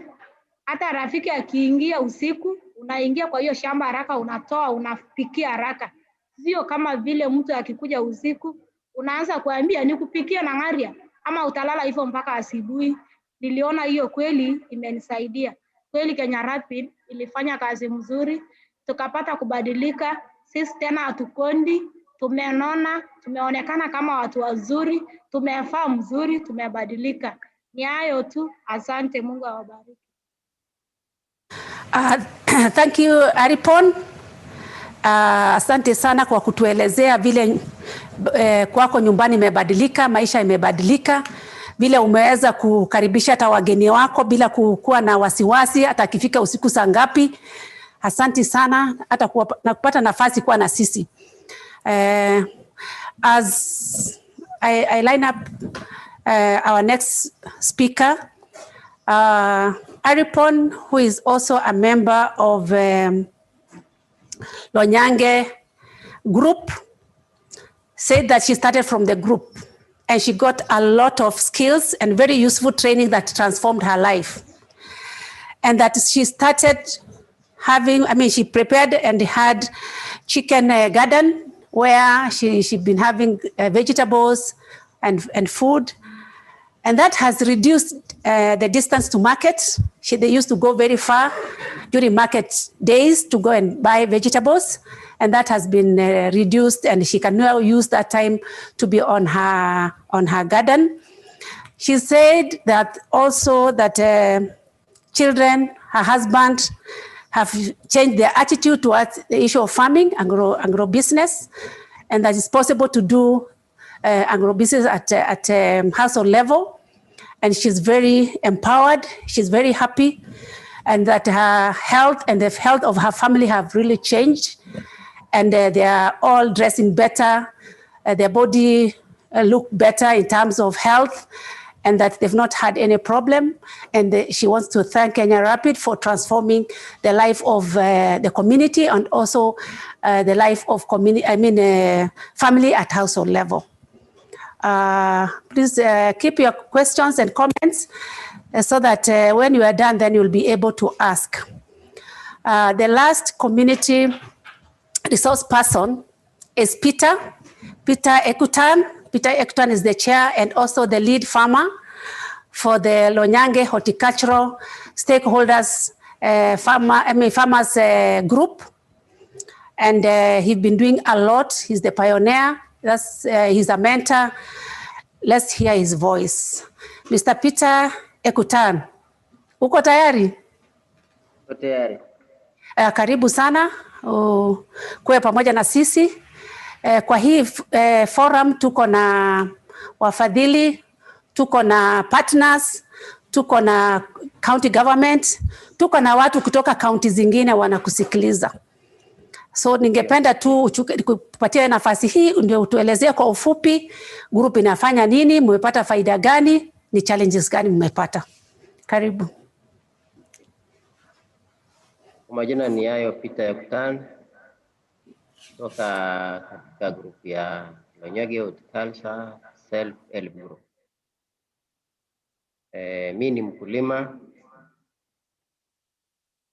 Watu wa Kenya Rapid waliweza kutuchimbia kisima ama borehole kwa lugha nyingine. Kaanza kulima kidogo. Katika safari ya kulima wakatuunganisha na watu wa agriculture, wao wakatuonyesha vile tutalima, wakatuonyesha vile tutakata basin. Kilimo chetu ni ile ya basin irrigation. Wakatuonyesha vile tukapanga, wakatuletea mbegu, tukapanda, ikamea, tukakuwa na wao karibu. Na wakati mbegu zetu ziliweza kuiva, wakatuambia, kwa sababu ilikuwa ni mmea ambaye ilikuwa geni kwetu, wakati ilipoiva wakatuambia imeiva.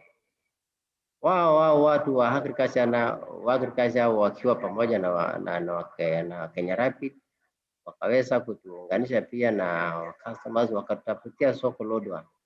Lodwar kwetu ni mbali kidogo, na tukaweza kuwa na watu pale kwa soko ambao tulikuwa tukiwauzia sasa chakula chetu. Na kidogo tena wakatuunganisha na watu wa social service. Wakati wao wakatuelimisha, tukaregister group, wakasema mkiwa kikundi lazima muwe registered serikali wawatambue. Tukarejista, tulikuwa wakati huo tulikuwa watu 17, lakini kulingana na yale mafunzo tukasema hapana, sababu imefika mahali pa faida, lazima tuongezeke. Hayo ilikuwa maoni yetu wenyewe.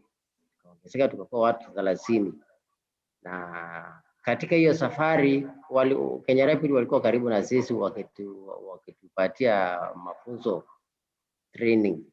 Hapo tukaendelea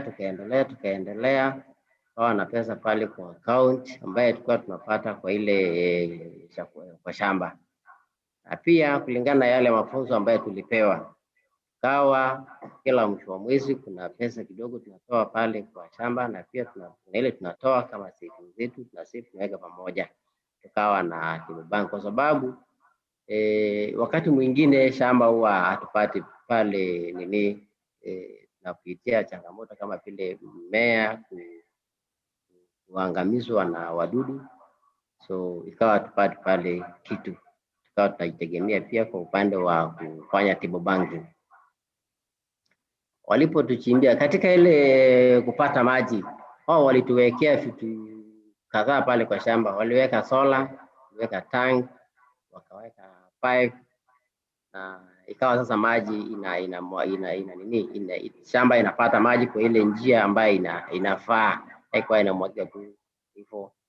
Mpaka saa hii sisi tunaendelea, atuongoji walipotuletea mbegu mara ya kwanza na mafunzo, ikawa sasa sisi wenyewe tunajinunulia mbegu mpaka saa hizi. Ingawa shida imetokea wakati hii ya corona, kupata mbegu kutoka kule, mbegu nzuri kama ile walitupatia awali imekuwa na tatizo kidogo. So saa hizi tuna la kusema, tuna pesa kwa account. Shida ikitokea pale, mmoja wa kikundi wakipata shida, tuna la kujifunia kulingana na yale mafunzo walitupatia. Sisi saa hizi tuko sawa, tunakula vyakula aina mbalimbali. Hata kama ugali ni ugali, lakini pale mboga iko aina mingi, kwa sababu kama vile unavyojua aina za mboga ziko mingi.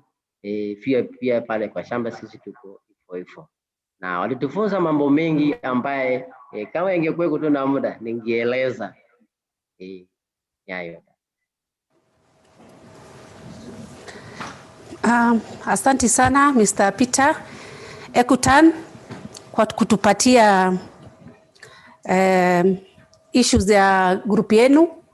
Tumeona kwamba unafanya kazi mzuri, naona kwamba una empower community kabisa, naona kwamba variety of, umesema kwamba mko na vegetables aina tofauti, kwa hivyo si moja tu peke yake, umeweza kuingia kwa vegetables tofauti. Kwa hivyo tunakushukuru, tunakuheshimu. Tumesema asante sana hata kupata nafasi kuwa na sisi na kurepresent hiyo group vizuri na kutuambia sauti ya group yako. Wamesema wamefaulu hivi, hapa ndio pengine kuna tatizo kidogo, tuweze kuona vile tunaweza kusaidiana. Asante na tunawatakia mema. Just to give a summary of what Peter Ekutan, who is the chair and the lead farmer in Loinyange Horticultural Smallholders Farmers Group. One issue that he brought out clearly is that they've been provided with water. There's a borehole at the site, and the borehole have been equipped. It has a solar, it has a tank, piping have been done, and that has really helped the group really to do quite a lot and even get the benefit of the things that he's already told us. He also said that they got a lot, so many training from different technical team, including the agriculture technical team from the county, from the social services, where they had to register their group just to ensure that at least they have legal group that they can be able to work with. They've been provided with seedlings and also skills on how to do planting, taking care of the nursery, on how to transplant, and then ensure that they also do spraying and pest control. I think that's quite a lot that they've been benefiting from Kenya Rapid. One issue that he finds quite difficult is, they are finding quite difficult, is the pest control. So that still requires a lot of more technical support, and also maybe providing with them with the sprays and the timeliness for that particular pest control management. They've talked about accessibility of seedling. I think the other group also said that the high yield seedling is not available in Lodwar, or wherever they are, it's not closer to them. So coming to Nairobi is quite expensive and also time consuming. And maybe that's one area that they would want to, they're reporting as one of the areas that do not really work very well. Just to sum up on this community dialogue, community testimonies, ushuhuda. Najua kwamba community mmetupatia ushuhuda program, mumeweza kutueleza ile mambo yote mumefanya yenye ni mzuri, experience yenu pia. So they've given us their experiences, they've given us what worked for them best and what did not work for them. So just to do summary on what worked best for them is about the diversification of livelihood. We've seen quite a lot of things that is happening in the community. We've seen poultry rearing, we've seen vegetables production, produce. We've seen about tents, tent hire, and the rest of the other thing. So the issue that they find quite still struggling with is the issue of seedlings. And I think that one need to be, it's a lesson learned for all the other counties that are on this particular learning event, the other 4 counties. And one thing that I think I cannot forget, and the communities kept on repeating one after the other, the community resource person kept on saying, is the issue of power of partnership. You know, the issue of having the technical people here, having the partners, having the community, and even involving them more in terms of during planning, during project timeline. I think they're very grateful, and you cannot do work alone. And they've confirmed that if they're brought on board, they'll be better mentors to the community. They'll be able to provide their small technical skills at a community level. So you don't have to look for somebody else to come from outside to be able to talk to the community members. With that, we now go to the plenary discussion or questions, comments. If you have any from our online, the rest of the other members who have not spoken, if you have any comment, anything for the Turkana learning event, for especially the community resource persons. So do you have anyone with comment, question, clarification? Yes, please, Madam Tia. I understand that, Madam Tia, thank you so much. And I also want to thank the community speakers for giving us the real-time experience, especially as far as all the interventions are concerned. I understand that Dr. Olele is online, and Director Water Services is also online. Please, Madam Tia, would you afford them a minute to just say a word of introduction before we go into the Q&A? Okay. Please come on board. We want to listen to you. Are you there? Hello. Good morning, everybody. Morning. Morning. Morning, Dr. Yeah, good morning. Good morning, my Dr. name is Ochieng. I'm the Director of Water, Turkana County. So I'm glad to be in the meeting. I think I came, but maybe never noticed. But I'm glad to be in the meeting. I've had a lot of the sharing which has taken place from the time that we started. And I know I'm happy with the work that Kenya Rapid has done from the beginning up to now. So thank you. I know we are still together and we will share together. Thank you. Any other person who'd want to do some comment, questions?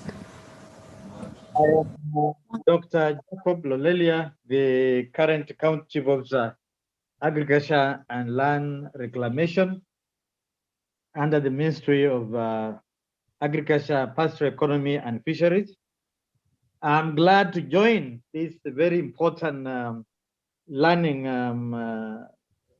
learning activity, because what we have been asked in this meeting is actually to do a stock taking of the valuable lessons we have learned during the 5 years of activity of Kenya Rapid in Turkana County. And I'm glad to hear from our own beneficiaries speaking. In other words, I just want to say the donor representative, USAID and Civil Development Corporation, the Kenya Rapid Chief of Party, the Kenya Rapid Advisory, and all others that are in this meeting. This is like, we have a lot to put in place as we discuss on the way forward for Kenya Rapid in our counties. I think I'll be able to contribute in any way given that time within the program of the day. Otherwise, I'm in the meeting. Thank you so much, and thank you, Chief Moses Natome, for bringing me in. And of course, thanks to our governor, who is represented by by Chris Aleta, who spoke very well, taking us through all that we have done in all the sectors of this county. Thank you. Thank you, Dr. Jacob. When you are away, the committee said that you gave them quite a lot. Your department gave them a lot on technical skills in farming, and they're very grateful. Let's have Mwangi from Wajir, who is online and would want to speak to us from Wajir. Mwangi.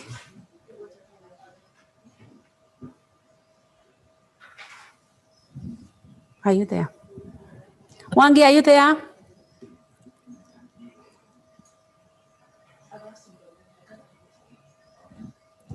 Okay, thank you, madam. Thank you. Are you getting me? Yes.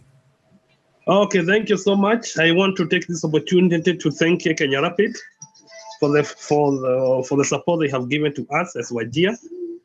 In actual sense, I myself, I have tried to help our farmers through the Kenya Rapid, where they have been training us, and they have facilitated us as officers to go to the grassroots and help our farmers. In a nutshell, Kenya Rapid have provided us with so many night sheds, whereby they have whereby our community have engaged in clear agricultural productions. And this regard, I know for the last 3 years, when I started working with Kenya Rapid in Wajir, they have provided greenhouse and nightshade to 4 different groups.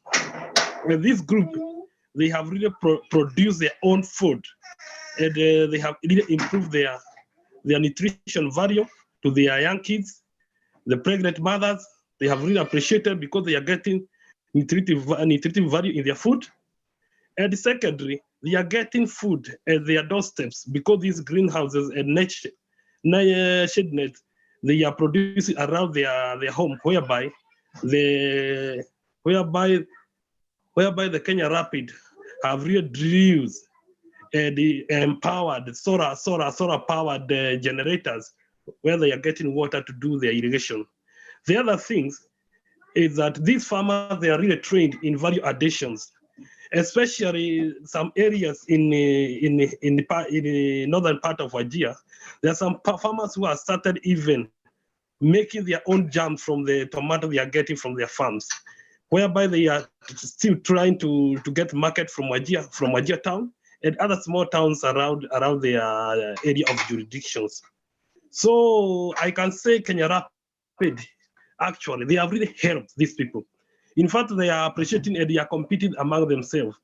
Other groups, they are coming up after they have observed the gradual change from the group which have really offered these greenhouses and shade nets. So the request they are requesting from us, they are just around, just requesting us to help them to put up some good proposals, even to get more shady net a greenhouse from Kenya Rapid, because they want to upscale from that small production to higher production, because they are seeing the result which are getting from Kenya Rapid.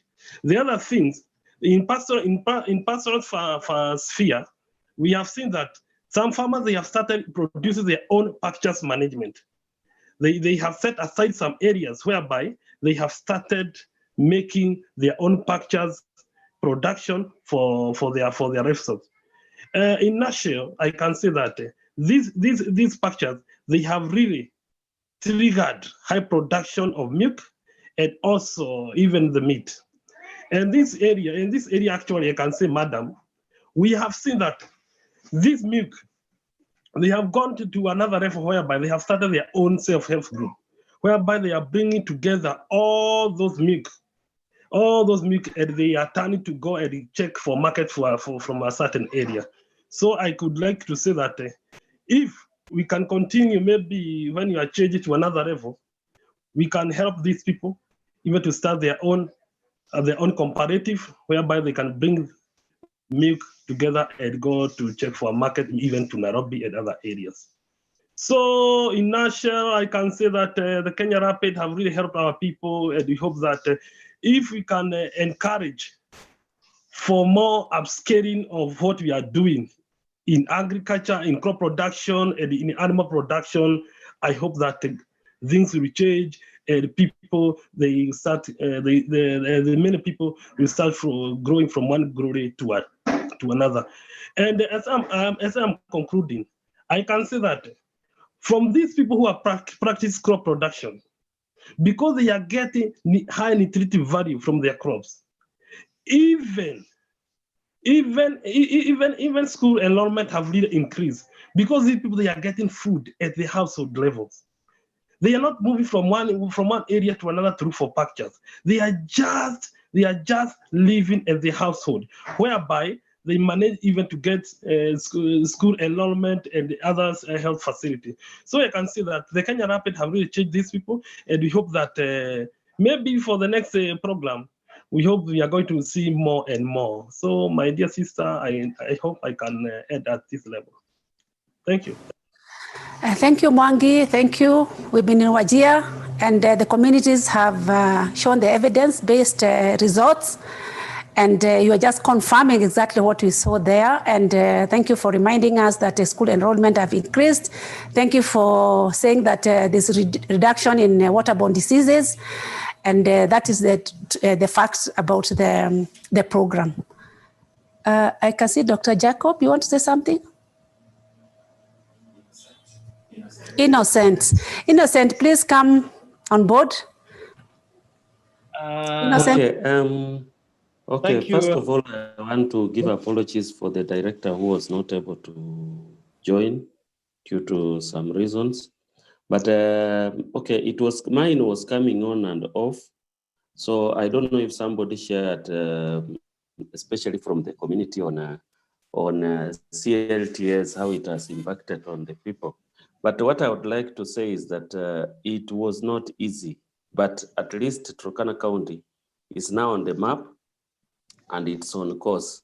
And the communities are now, like the report which the CEC gave, about 18,000 people are actually benefiting, resulting from that 3 villages which are open defecation free due to support from Kenya Rapid.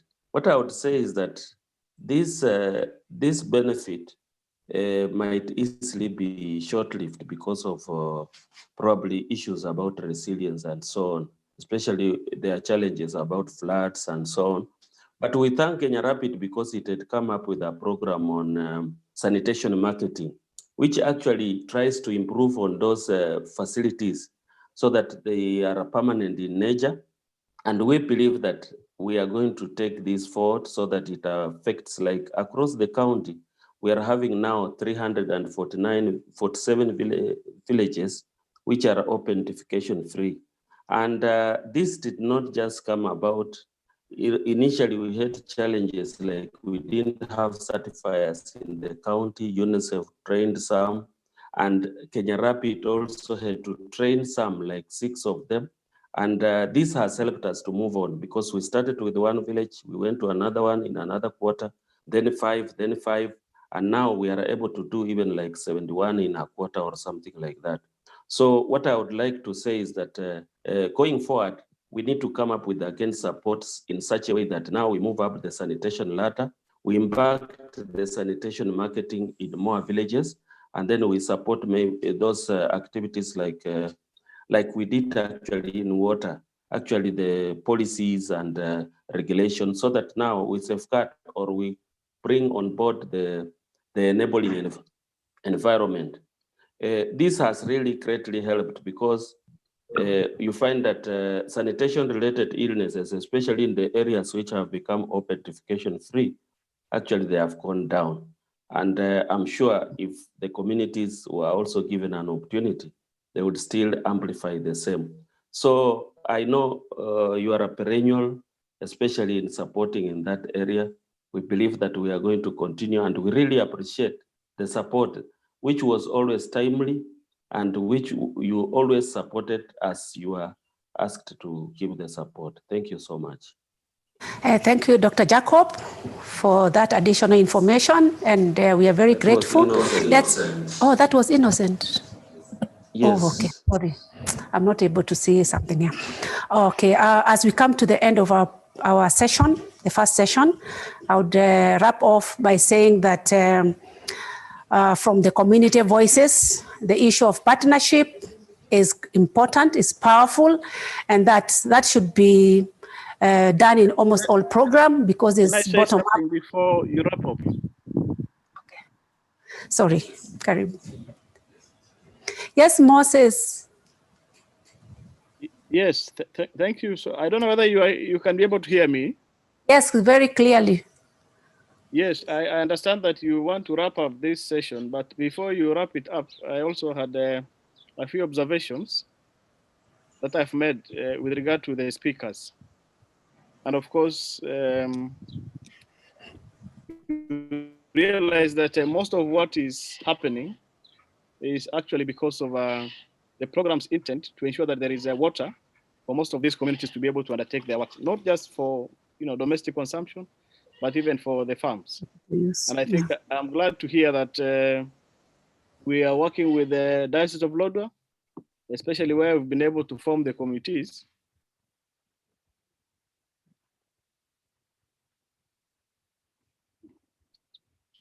Yes, Moses.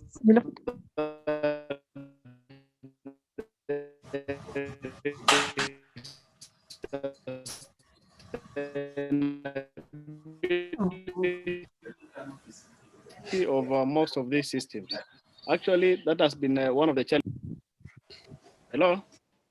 Yeah, I can hear you, Moses.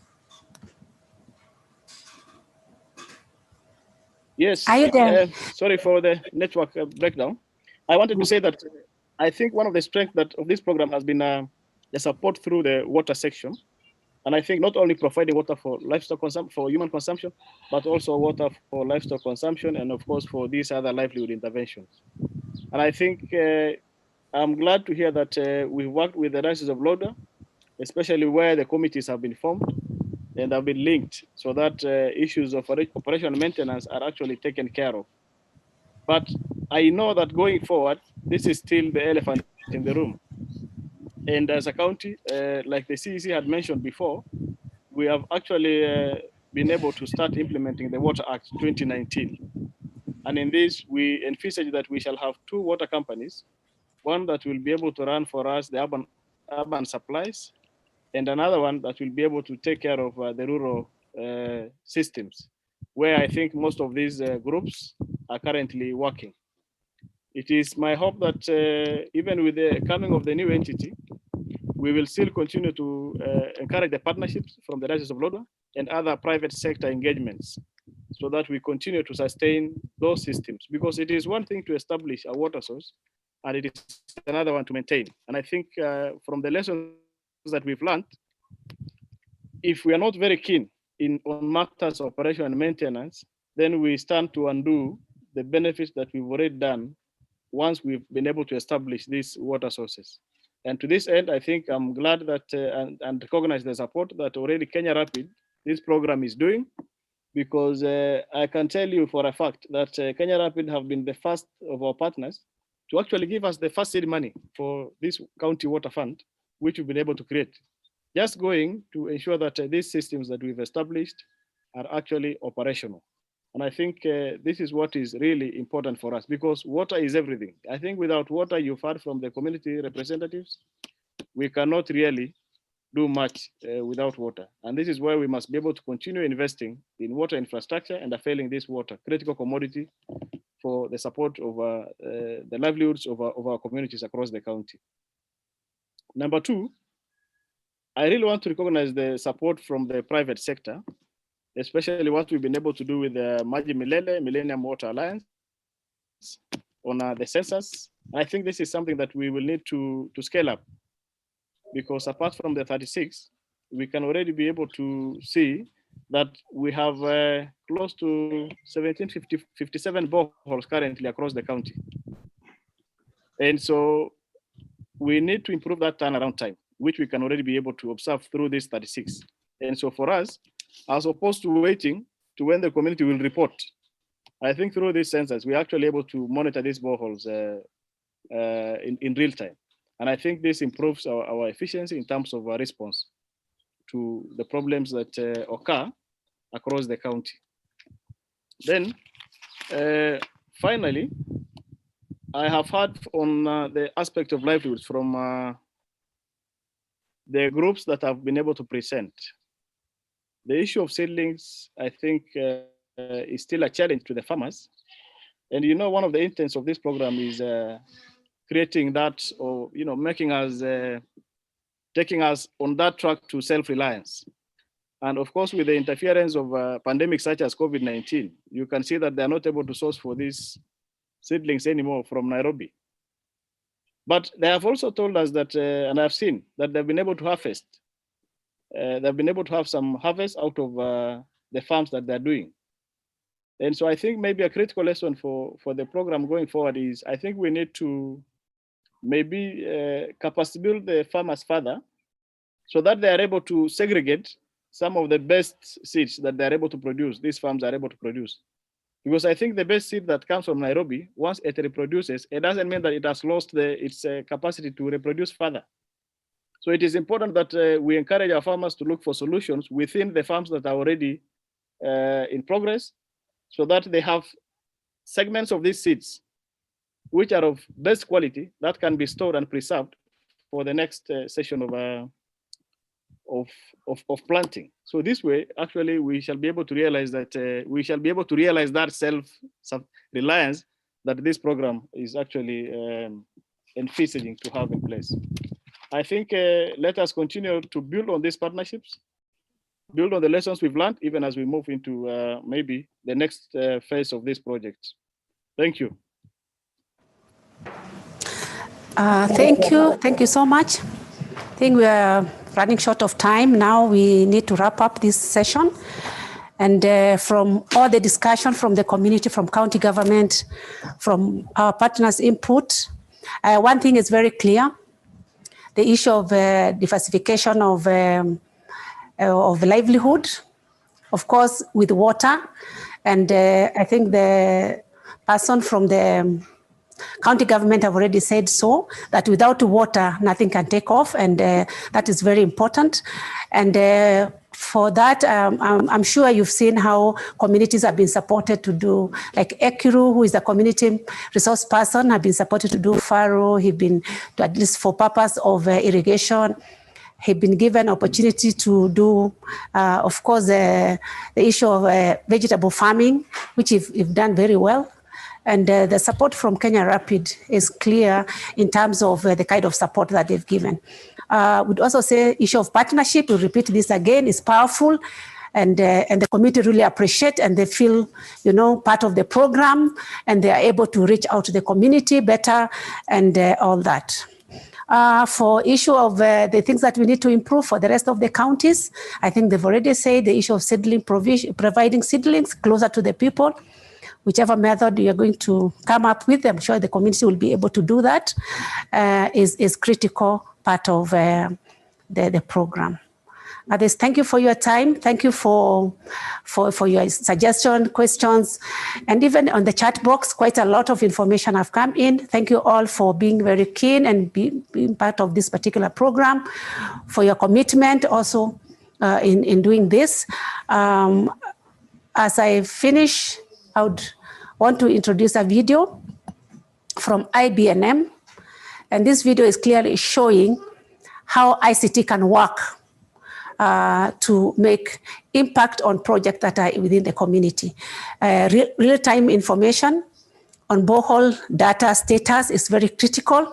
So instead of maybe, like, for example, technical person going to the ground, they are able to be furnished with information from one board. I would also want to say they're able to monitor the water quality, the yield, and in event of a breakdown, real-time action in terms of ensuring that everything is fixed. Others, thank you, and you are most welcome to the video. Thank you. Hello, madam.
Amazir butuh getang deh kapelang deh. Tamasi, jauh nur bulu dong kita kelatar nur meriak mat.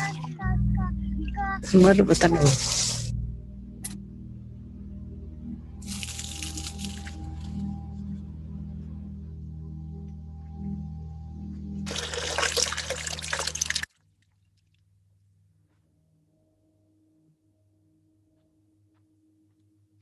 Atau ada ular lagi ya? Weh, datang aku kan daun lah.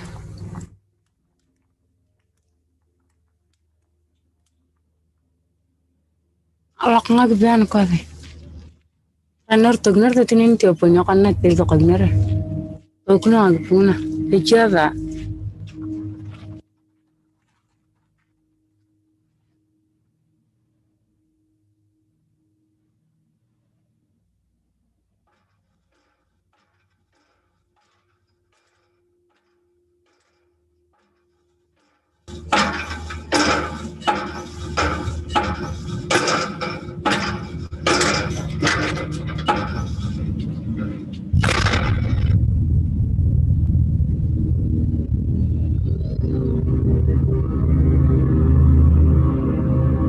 We're part of a consortium called Kenya Rapid. That includes NGOs, local government, and national government partners, as well as technical partners. We are working together in an effort to increase access to water, as well as improve governance around water systems in northern Kenya.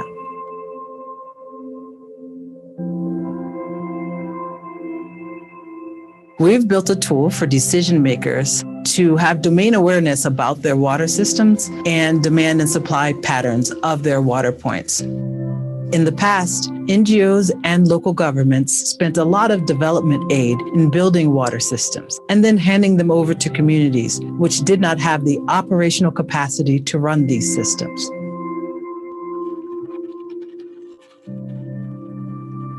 So what are we going to do differently? We have instrumented the most critical boreholes in northern Kenya. When these boreholes fail, a signal is automatically sent from the flow sensor at the water point.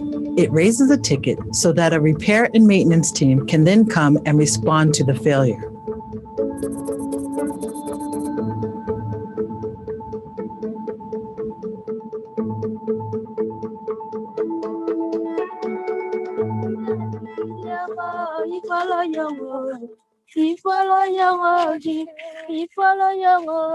Oke, nga kurna kala kana kulangat puna kula ya katar barang da baknar tanga gitu berkual ila lo nongol. Bena petang gitu na kanyang barna lo dia kantan ko gua na.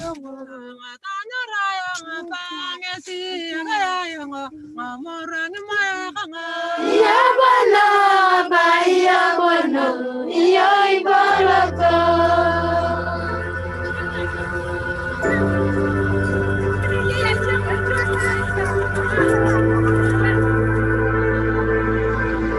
Thinking locally about the problems that people in northern Kenya and other vulnerable parts of this country are facing, we're thinking about how we use technology to solve some of these problems. We want communities not only to live at the edge of existence, we want communities to thrive and have control over their own destinies, especially with regards to access to water.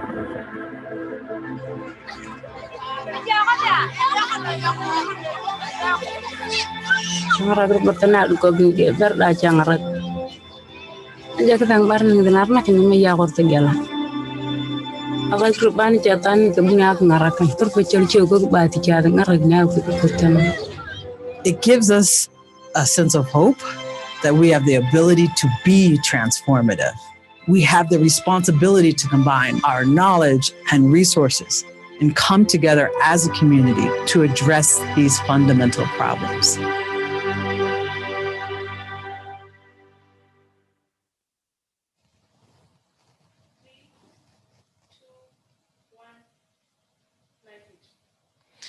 So welcome back to this last session, and I think it has been quite an illuminating discussion. Thank you, Tia. Thank you, Chief Officer Moses, James from Lokangai and the team, all the other community representatives, Angelica and Erepon. I think we really appreciate the kind of impact that this has had, and clearly there is still a lot more that as we have listened, I think it has been clear that there's a lot more the program has done, perhaps that we have not been able to cover. The additions from the CLT team, from Innocent, I think that has been quite great. I want to move us to the next session and the final session, which perhaps is to elevate this conversation a little bit higher in terms of having discussions with the decision makers in the county. And I want to do this with 3 resource persons. I want to speak to one will be Dr. Lolelea. Dr. Lolelea has introduced himself already. Daktari, I hope you are there still and haven't fallen off. I also want to talk to Tito. So Dr. Lolelea is the Chief Officer for Agriculture and Land Reclamation. And Dr. Lolelea wears many hats.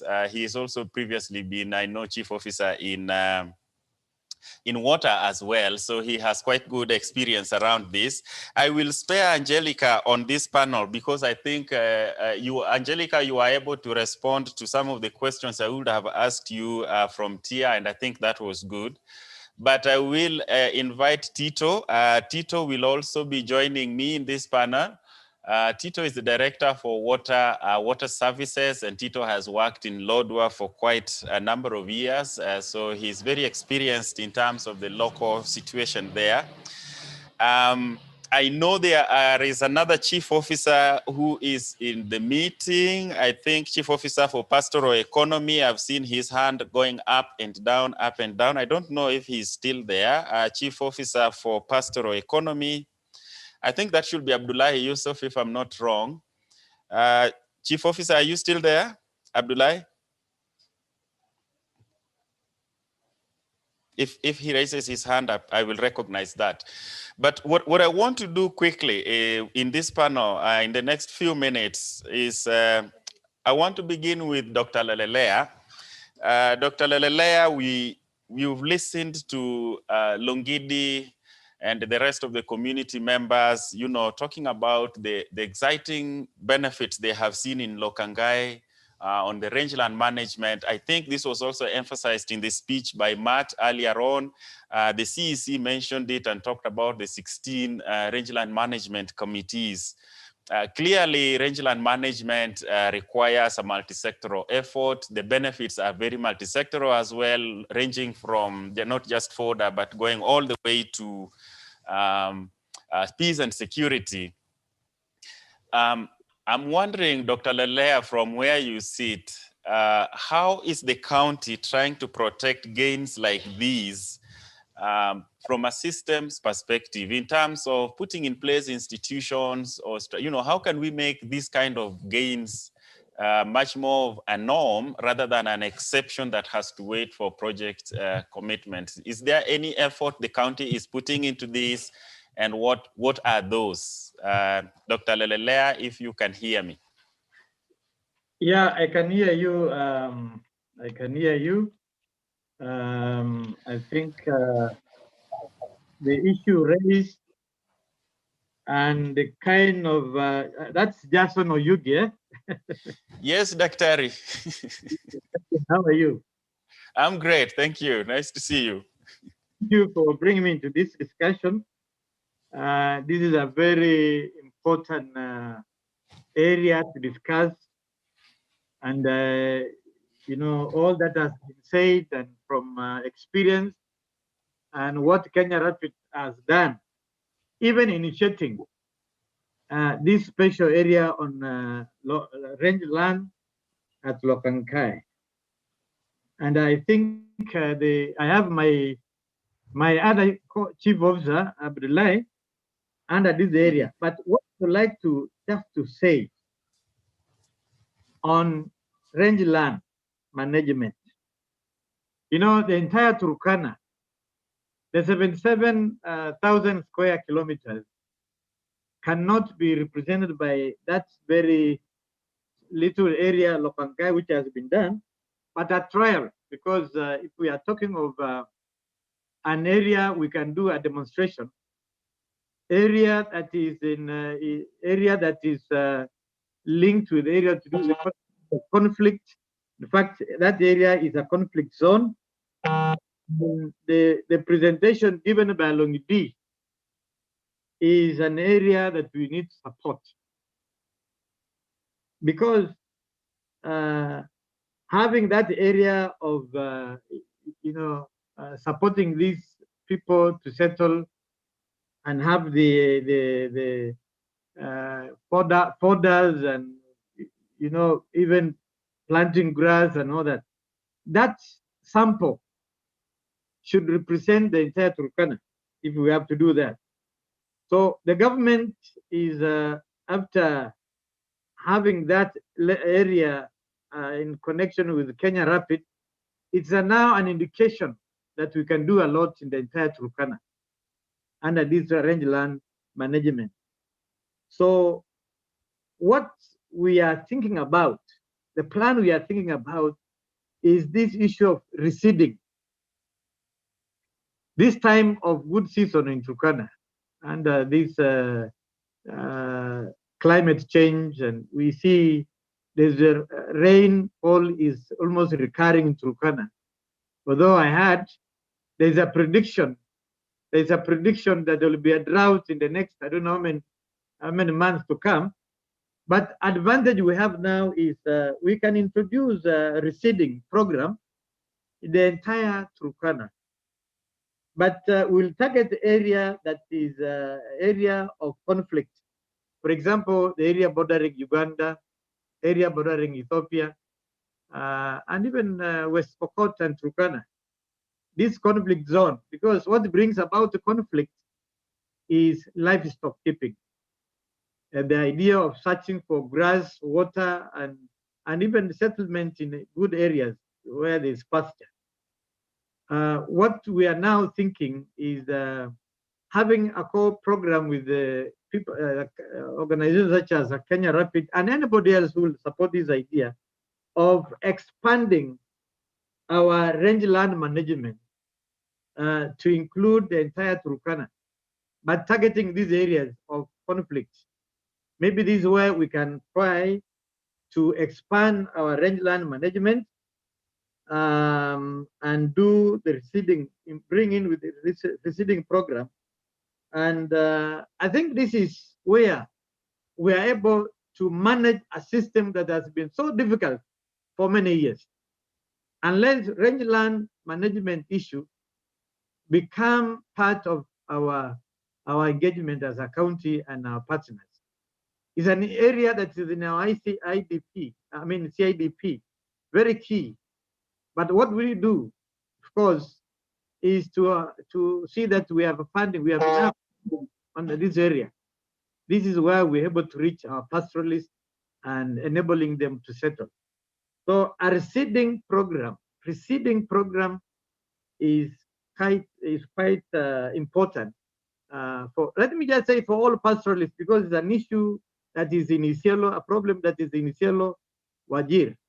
But because of our situation here in Turkana, this is where we are looking at it from a perspective as pastoralists from Turkana County, that if we bring in our rangeland management into our plans with all our partners, the county government and partners, would be able to achieve much on that area. Back to you. Yes, thank you a lot. That's fantastic. I think that's a good starting point. I don't know if Abdullah has joined yet. Moses, has Abdullah joined?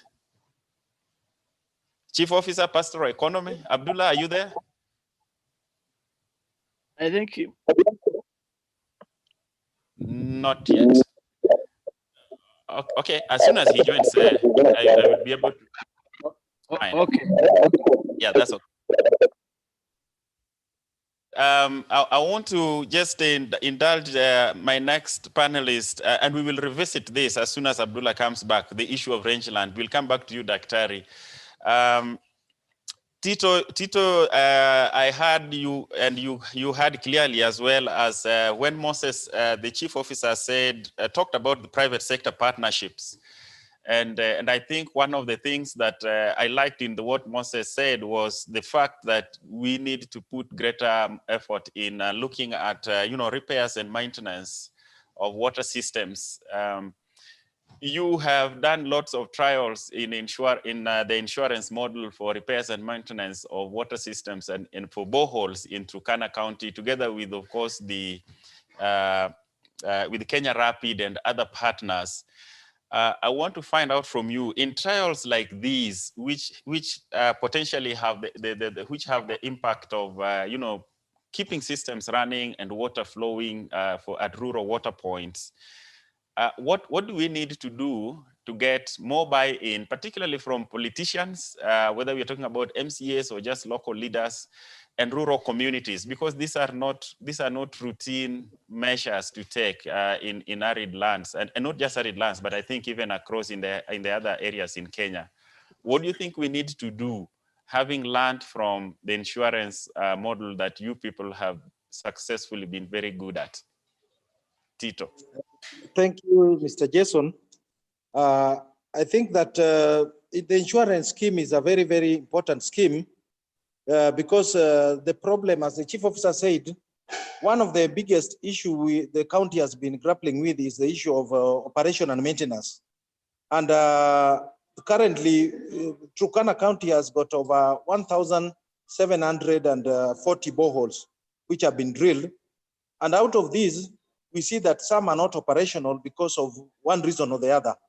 So the issue of having insurance, it's very, very important because we realize that even the county may not be able to respond immediately or at with the required, in the required time, due to insufficiencies which come out of maybe sometimes we lack spares because sometimes we have our partners whom we have been depending on, like Davis and Shatleaf. Sometimes they're not able to supply us with spares because of lack of payment. So I think, and sometimes of course the county system being that it relies on funding from the National Treasury, we have had cases where there are delays in funding, and at such a time we realize that we are not able to respond to those breakdowns. So where we have insurance schemes, like the ones with the Catholic Diocese, and the ones sometimes we are trying even to come to Davis now with the insurance scheme in this other funding which we have received now from the Kenya Rapid, so that at least we negotiate and have a number, them repair a number of balls at which may break down in a given time. In such a way, we could be able to respond to the breakdowns in the fast enough. Because as we say that sometimes we have over, like now currently there could be over 200 breakdowns in the county. And you find that these breakdowns, some of them involve things like motors, some of them involve things like the control panels, some of them are just minor things like cap leathers.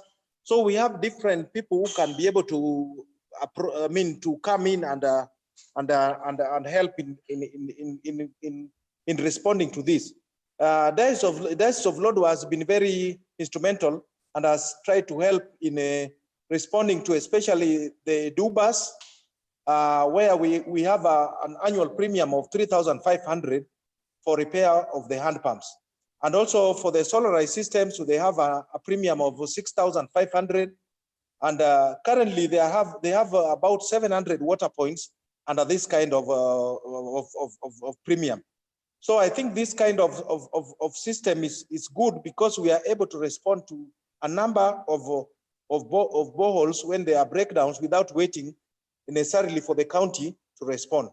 The county has got the capacity, but we realize that sometimes we are overstretched because of the needs. The county is very big. Turkana County is very big, 77,000 square kilometers. And as I've said, these water points are scattered all over. They are spread in a very, very big terrain. And when we have partners coming in, it makes it much easier for us to respond. So I think for us, it is important to convince and even to have the MCS. And I think it is not very difficult to have the MCS in, so long as they see the profit or the gain which is coming in out of that partnership. We know that there was an issue when the Turkana County partnered with the Diocese of Lodwar, and the issue was raised that because of the procurement procedures. And I think those are the hurdles that we find much easier when you are dealing with a private, when we go through like an organization like Kenya Rapid, it becomes easier because we don't have really necessarily to go through the government, that government strenuous procurement system to have those, to have somebody to respond to such a crisis. Because like, in the government, they normally say that there should not be single sourcing. So I think that was the major issue where they only allow competition for like an open tender in a case like that. But I think those are procurement issues which can be overcome. And it is possible to have a partnership with even other private entities coming in to help us respond to these breakdowns. Thank you. Thank you, Tito. I think that's a brilliant response. Dr. Jacob, I want to come back to you. So we got two cases here. We've got a story from the water sector. We've got a story from rangeland management. In both cases, we are struggling to scale up and try to maintain, interventions at scale. And I think Tito has been able to cover some aspect of what could be done differently in terms of, going over the administrative challenges like procurement. But I want to bring up a new issue, a dimension perhaps. In both cases, we have data. In both cases, we have evidence, either from the community or from what even political leaders can see. Dr. Jacob, do you think at the county level we are using data and evidence sufficiently to push decisions that can help us to get to scale? Or what do you think we need to do better? Thank you, Jason. My other concern is that who are the producers of the data? And then these videos, evidence we have shown, this data must be disseminated, because data and such evidence is an information that requires time to share with the partners, and particularly the county government. If the county government has such an information, a data that exists, evidence-based videos, and but when we have an opportunity to share this kind of information, it will inform our decision making. It will inform our plan. This is an area I want to call upon in future when Kenya Rapid has this kind of information, Millennium Water Alliance, Sense, Sweet Sense, whatever.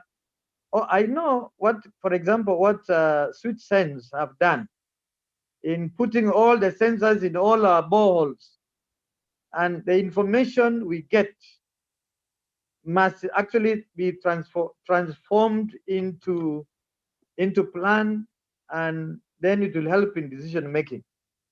Perhaps we have been lacking a forum for sharing this kind of information, sharing data, and even reporting this data, having such a kind of data in our county government monthly reports, because this is what will inform our decision making.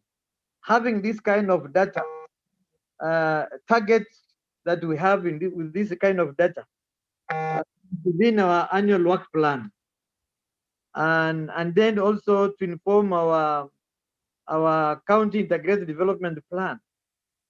I'm sure the county government is in a position to be able to utilize this data and make decision or plan, make decision, and even budget for it.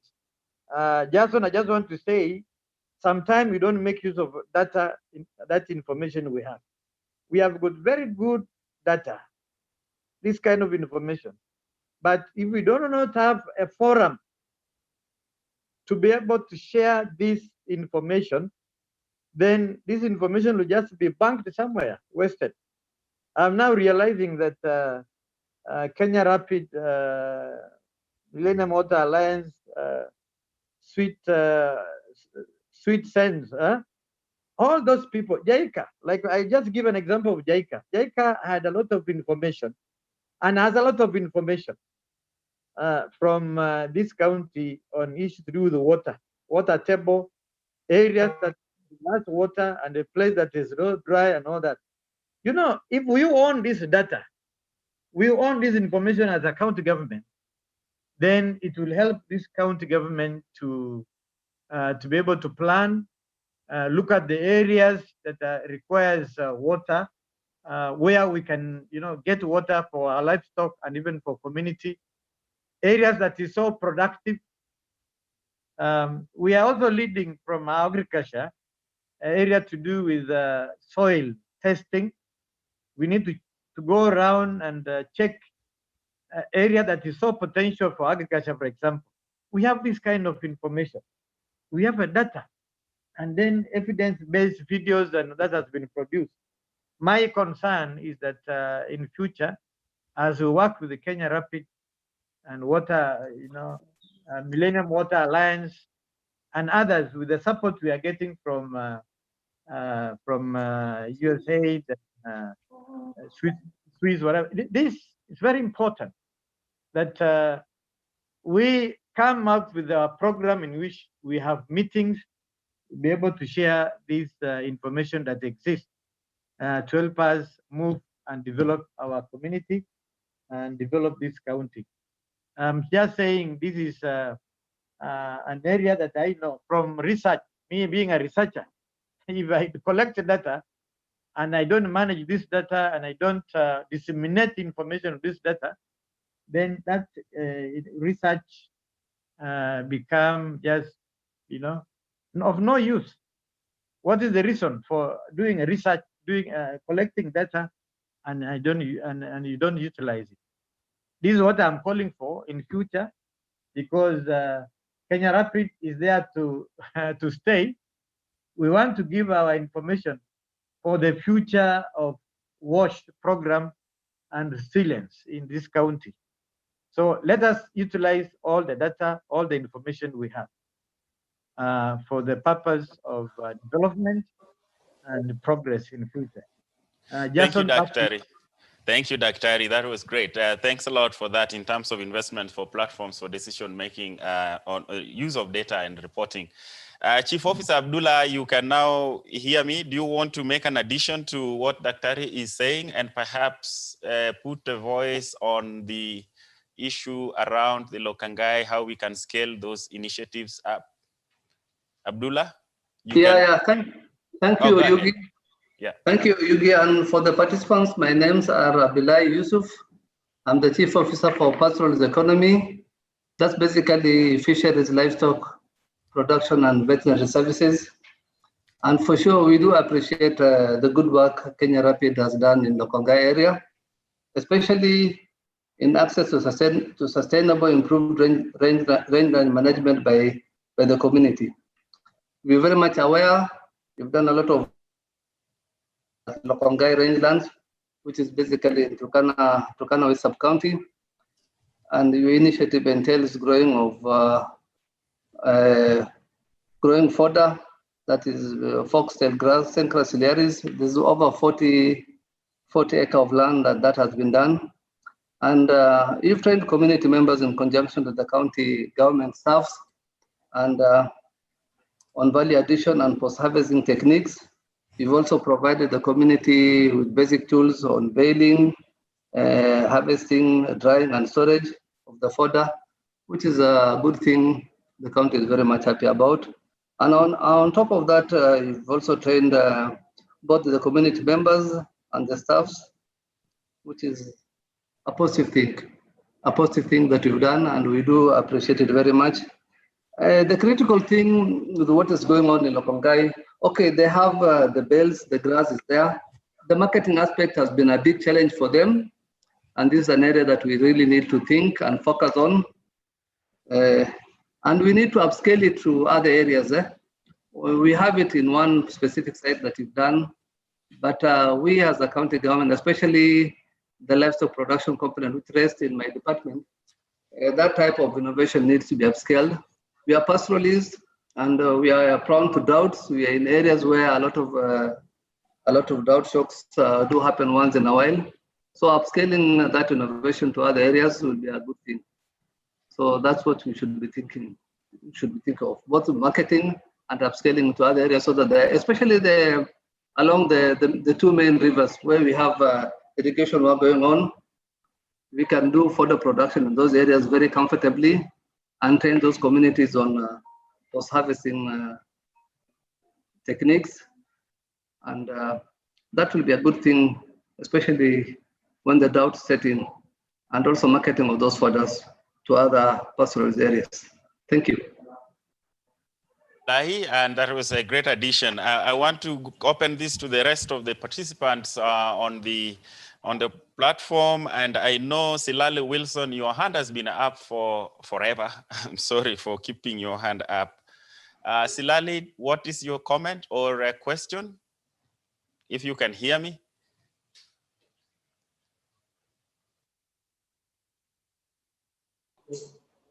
Thank you so much. I'm Wilson Silale, working with the county government, Minister of Agriculture. That's the beneficiaries. I'm stationed in a ward, that's Turkana ward, and that's where the participants of this session come from, the farmers artists. So I thank Kenya Rapid and the county government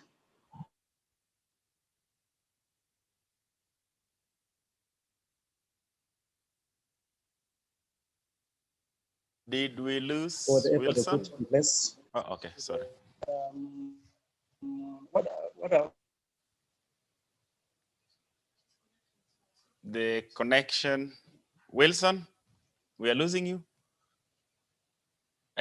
I think we have. Additional and as much as we get foodstuffs from cross border, like for example Uganda and even those highland areas of the country, the security of the health of our people in Turkana is sometimes compromised. Why do I say so? For one, the foodstuffs in those areas are grown under very high levels of spraying of chemicals. And you know, what people do there is that they do it for commercial purposes. And if somebody maybe grew like a sukuma or even cabbages, sprayed with chemicals yesterday or this morning, then somebody who wishes to buy those produce from market comes around, of course he would not hesitate. So in that case, what I'm trying to say is that I thank Kenya Rapid because and our county government because of coming together to make our people appreciate the production of these very essential commodities like vegetables, of which they are sure that the conditions which they are produced are safe. We've had the cases of elements like cancer, for example, like ulcers, high blood pressure. Some of these are as a result of consumption of intoxicated foods. So in that context, my concern is that we bring our farmers on board in the production of safe foods, which they produce themselves. They know that this typical like I said yesterday or after how long the safe period, then I can harvest and eat. And that's now coming now down to kitchen gardens. In these kitchen gardens, we don't produce food stuffs that are of the same type. Even vegetables, you have a variety of vegetables, the local vegetables, and even the exotic like the smokies. In that case, we have at least a security whereby someone can choose which vegetable to eat at any time, he wishes or she wishes, and in enough quantities, and also at a very cheap cost. Number two, when you talk of seed, the seed, that is the question of seeds. Actually, the farmers get seeds from as far as Nairobi. Some of them get from Kitale. We have linked them to the group that's in Kitale and some of them to Nairobi. But now, for how long will they keep on purchasing seeds from those places? That's now we have come down to introduction of vegetables like the amaranth, like the jute mallow, like the pumpkin, like the sweet potatoes, from which they can source their own seed and use instead of going down to farm markets like Italy. And of course, these vegetables, they can produce in turn, and by sources, they have their own continuous supply of vegetables. Another one is on the question of the kitchen gardens. You know, we started off with groups, and those groups started by producing a group garden. But now, sourcing their vegetables without group garden, we saw it could bring conflict. And that's why we came up with a kitchen garden at somebody's home close by, whereby somebody can get vegetables of large enough quantities for the household without causing a conflict, because somebody says somebody alichukua bingi akamwachia chache. So because we have different family sizes, size 2, size 4, size 10, depending on the number of people in the household. Now, if somebody has a man and a wife without children, he'll pick a handful. And somebody who has 10 people in the house will pick almost 10 times that, which means the other parties may end up complaining. So we don't advise to have at least vegetables at the homesteads, each individual homesteads, from where they can get the vegetables at a convenient time. And by so doing, they'll save on money, they save on time, and also they save on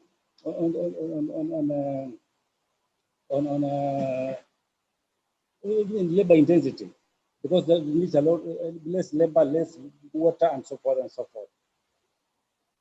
Another one is thank you, Wilson. I think that's a good summary of the kind of capacity that you can use at the county level, particularly in terms of you as an officer at the front line, to transfer knowledge, skills, capacities to communities to get some of these outcomes to the ground. I want to ask anyone else who has a question. I'm looking at the chat box. Please, you can text in a question, or you can show your hand so that we can give you an opportunity to ask a question for anybody who is who'd like to ask a question on the virtual platform. We are looking out for that. But as that comes, I wanted to perhaps ask Tito, I want to come back to you. To get officers like Wilson who are at the front line with the right capacities, the right skills, and the right knowledge, how has Kenya Rapid been able to support your sector with that kind of intervention for capacity? Thank you, Sir Jason, again.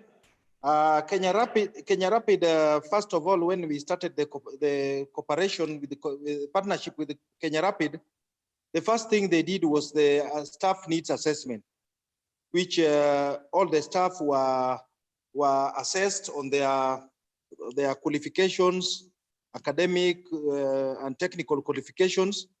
And I think that was a very good assessment which was done, and which actually indicated the gaps and the strengths of the ministry.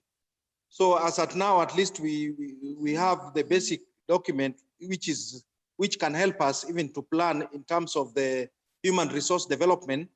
And after that, the Kenya Rapid embarked on training of the officers, technical officers, in some areas like the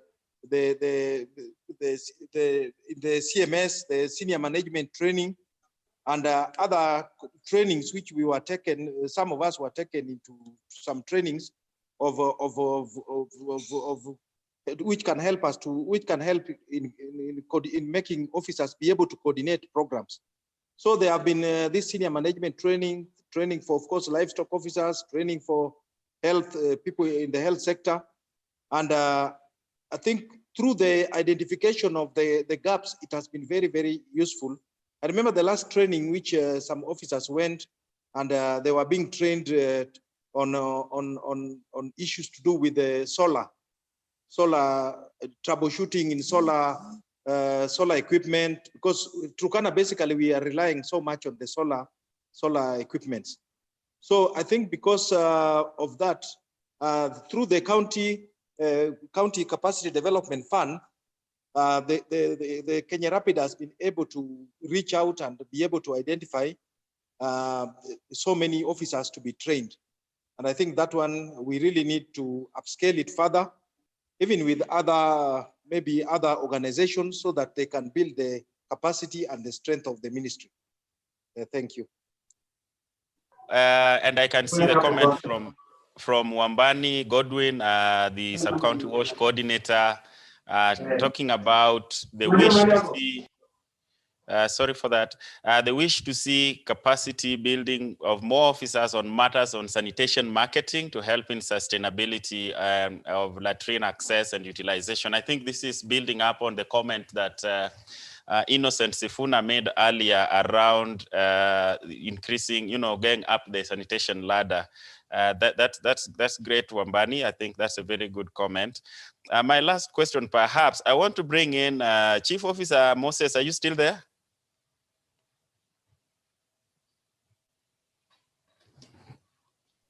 Moses, Jason, I am in. Good. So Moses, I want to pick up something that Tito has mentioned in terms of the systematic way in which the program Kenya Rapid went about in supporting capacity building. You, as a chief officer, I know human resources under your docket. How have you, institutionalized some of those practices in the county beyond Kenya Rapid? What kind of efforts have you made, if any, to kind of systematize and institutionalize these kind of processes at the county government side in your department? This is the aspect of capacity building, eh? Yes. Yes, thank you so much, Jason. I think I am also, apart from my officers who've been able to attend this tailor-made, trainings on the actual service delivery. I am also one of the beneficiaries of the capacity building, especially the senior management training. And I think we did attend the last meeting, you remember, that was organized for the county ministry, the county human resource advisory committee at KSG, where all the chief officers of this county actually attended. And I think from that, I know that we've picked very, very valuable lessons on how to now conduct matters human resource in the county. And one of the things that we've been able to undertake as a department out of that training is that initially we just used to send officers for trainings personally. And of course, in the process, you realize that more officers were trained than others. But I think out of the training that we had at KSG, we have actually been able to come up with an annual staff needs assessment, capacity needs assessment, where now we are able to know which officers require what sort of training, who requires maybe, for instance, what director said, solar training. So like for those that were even able to provide or to nominate for the training, we are already aware that we have a deficit in this gap. And of course, most of our systems actually run on solar. And so we need a lot of capacity building around the same area. And I think this is the skills that currently the county does not have in abundance. And that is why, for instance, out of that capacity needs assessment, annual needs assessment, we've been able to nominate those officers to undertake those trainings. If you are talking of, for instance, the issue of the use of technology to sustain this water infrastructure, with, of course, Maji Mileles and, of course, Acacia Water. And also with JICA, the officers that we've been able to nominate to support those databases are actually officers that we feel like they have already some basic information on basic ICT skills. And then, of course, with this kind of support, then they can be able to have those skills so that they can be able in the long run to take over the management of those databases and, of course, for sustainability. So I think this way, through this organized approach, we're actually able now to even not just use the resources from this program, but also from other partners. We're actually able to second officers for trainings, and even the resources from within the department. We're actually able to send officers to some of these specialized trainings, short trainings, refresher courses, on the basis of that assessment, which is now being conducted annually. And I think it is part and parcel of our performance contract, even the director signs. And so this is a good thing for us, and I think this is the best approach in which that has been able to come as a result of the engagement with Kenya Rapid. Thank you. And I believe that also has been picked up by other departments. If you ask Dr. Lorela, I'm sure he could be doing something on the same. And fantastic, fantastic.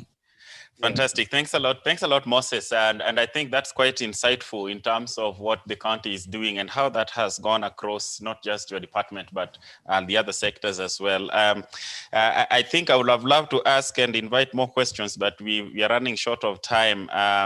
I just want to perhaps recap a little bit what we have discussed in the last few sessions in terms of highlights. And then as we want to come to a close, unless there is one more burning issue. Oyugi, can you hear me, please? Yes, I can hear you. Who is speaking? Abdullahi, Chief Officer, Pastoral Economy, Turkana. Abdullahi, is that Abdullahi? Yes, please. Abdullahi, okay, go ahead, Abdullahi. Yeah, I think it will be much fairer if I mention lessons learned and challenges faced by the communities over what the good work you're doing in the Konga area. Go ahead. on your rangeland improvement work. On the lessons learned, I think local community structures are crucial for project ownership and sustainability. Climate change is real, has manifested in the flooding. We have been having a lot of floods in Turkana, and the drought contingency plans guides in case of occurrence of worst case scenarios, and finally replenishment of seed bank through reseeding improves rangeland conditions. And on the challenges, we have the invasion of Prosopis judifora, the famous matenge tree, and then absconding of some group members from group activities that has been observed. And of course, a critical challenge now we have in Turkana, there's the time we have the drought, and very recent now it's floods. Those are the comments I'll want to make on your rangeland improvement activities in the Kongai area. Thank you. Fantastic. Thanks a lot, Abdullahi. I think that's great, and I know the issue of invasive species is one that remains an ongoing challenge. That's all right, and I want to just say thank you for your inputs, Abdullahi. I know you were not scripted to give comments, but this has been an extremely useful addition, talking also from your side of on rangeland management, which has been a key pillar of success in Turkana County, just like sanitation, of course, and hygiene, and the technologies and the governance that Chief Officer Natome talked about. I think these have all been great successes. So in order to just wrap it up, let me give a couple of points in terms of highlights. And this has been an extremely rich discussion, right from the discussions we had with the communities earlier with my colleague Tia and the community resource persons. The first one I picked up was from the CEC, actually, when the chief officer, the CEC mentioned benefits on joint planning, co-financing, co-location, and building strong relationships between county government and partners. I think that was something that I picked up from his comment that was strong.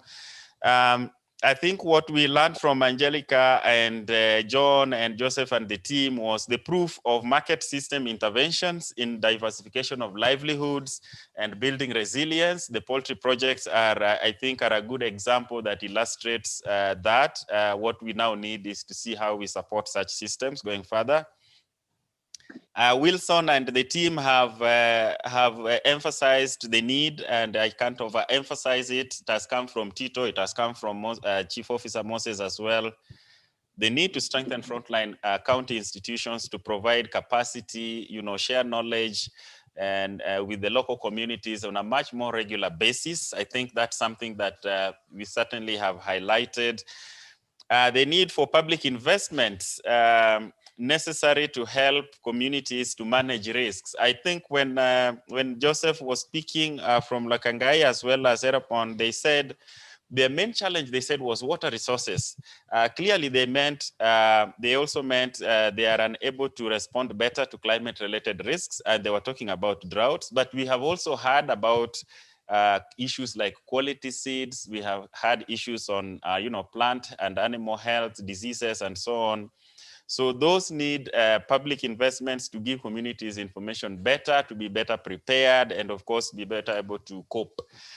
The other is on intensification of sanitation marketing. I think this has come across. I have seen the comment from Wambani. I have seen, of course, the remarks from Sifuna as well.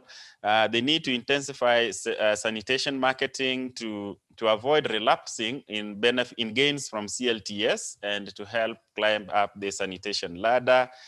I think Tito has emphasized the need for investments in repairs and maintenance of rural water systems, which is the most critical for keeping water flowing and infrastructure running. And lastly, I think Dr.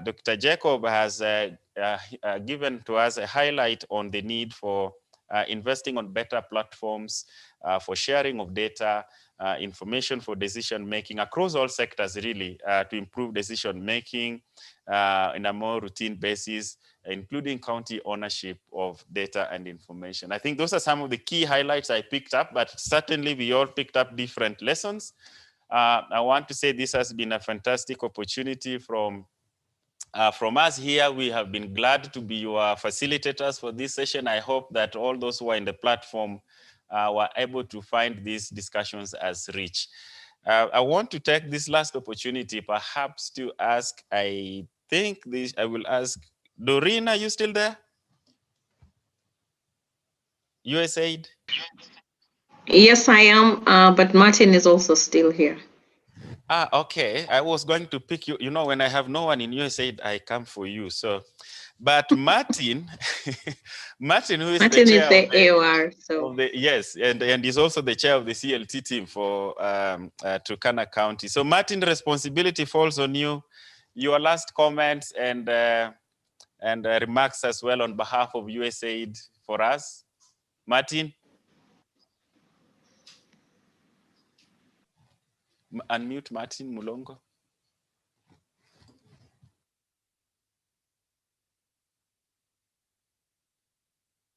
Martin, can you unmute yourself? If you can hear me? Yes. Yes. Yes, I can. Thank you, Jason. I think for me, it has been really a good day. I think I will just say I'm so happy and I'm really impressed. I think the sessions, the events, they have been improving and improving each and every day. So on behalf of USAID, SDC, County Government and Planning Team, we want to say thank you so much to everybody. You are coming, joining the sessions. The discussions were very lively and we are very, very grateful. The participation of speakers led by our CEC and all the chief officers, the directors were very, very nice. Yes, and I'm impressed even the community, Angela, sharing on poultry. It really touched me. And the challenge posed by our director Tito on the need to share data and information. So the lessons learned from this, I hope they're going to be helpful, yes, for all the sectors, water, health, ag, livestock, natural resources, and so that the Turkana County will continue to, we say, to go on higher levels. So on behalf of our USAID, many other colleagues who are here, led for earlier on we had Matt, but we also had others, Aurelia, the Director for Environment Office, when she left. We have many others, Enoch, Chihenyo, we have Doreen, Audrey, Agatha, Brian, Janet, all of them. Yeah, we are more than 10 colleagues actually. That shows you how we are taking this event so serious. But so we want to say thank you so much and for making it. And I think I want to stop at that because it has been a long session. Yes. Yeah. So the planning team led by you, Jason and Tia, and RLA team, of course, with Doreen from our side and with the county and Kenya Rapid team. Yes, thank you so much, and have a wonderful day. Thank you. Thank you, Martin. And I think from here, I want to say thank you. Chris, if you are still there, we really appreciate your time. Bana CEC, chief officers, and all our community resource persons, we are happy and we are glad that you are able to participate. We say thank you. And thank you everyone else who was able to log in and stay with us. I think on that note, I want to say we bring this to a final close. Have a wonderful day and good afternoon, everyone. Let's talk when we talk with Garissa next week on 21st. Bye-bye. Thank you. Thank you, Jason.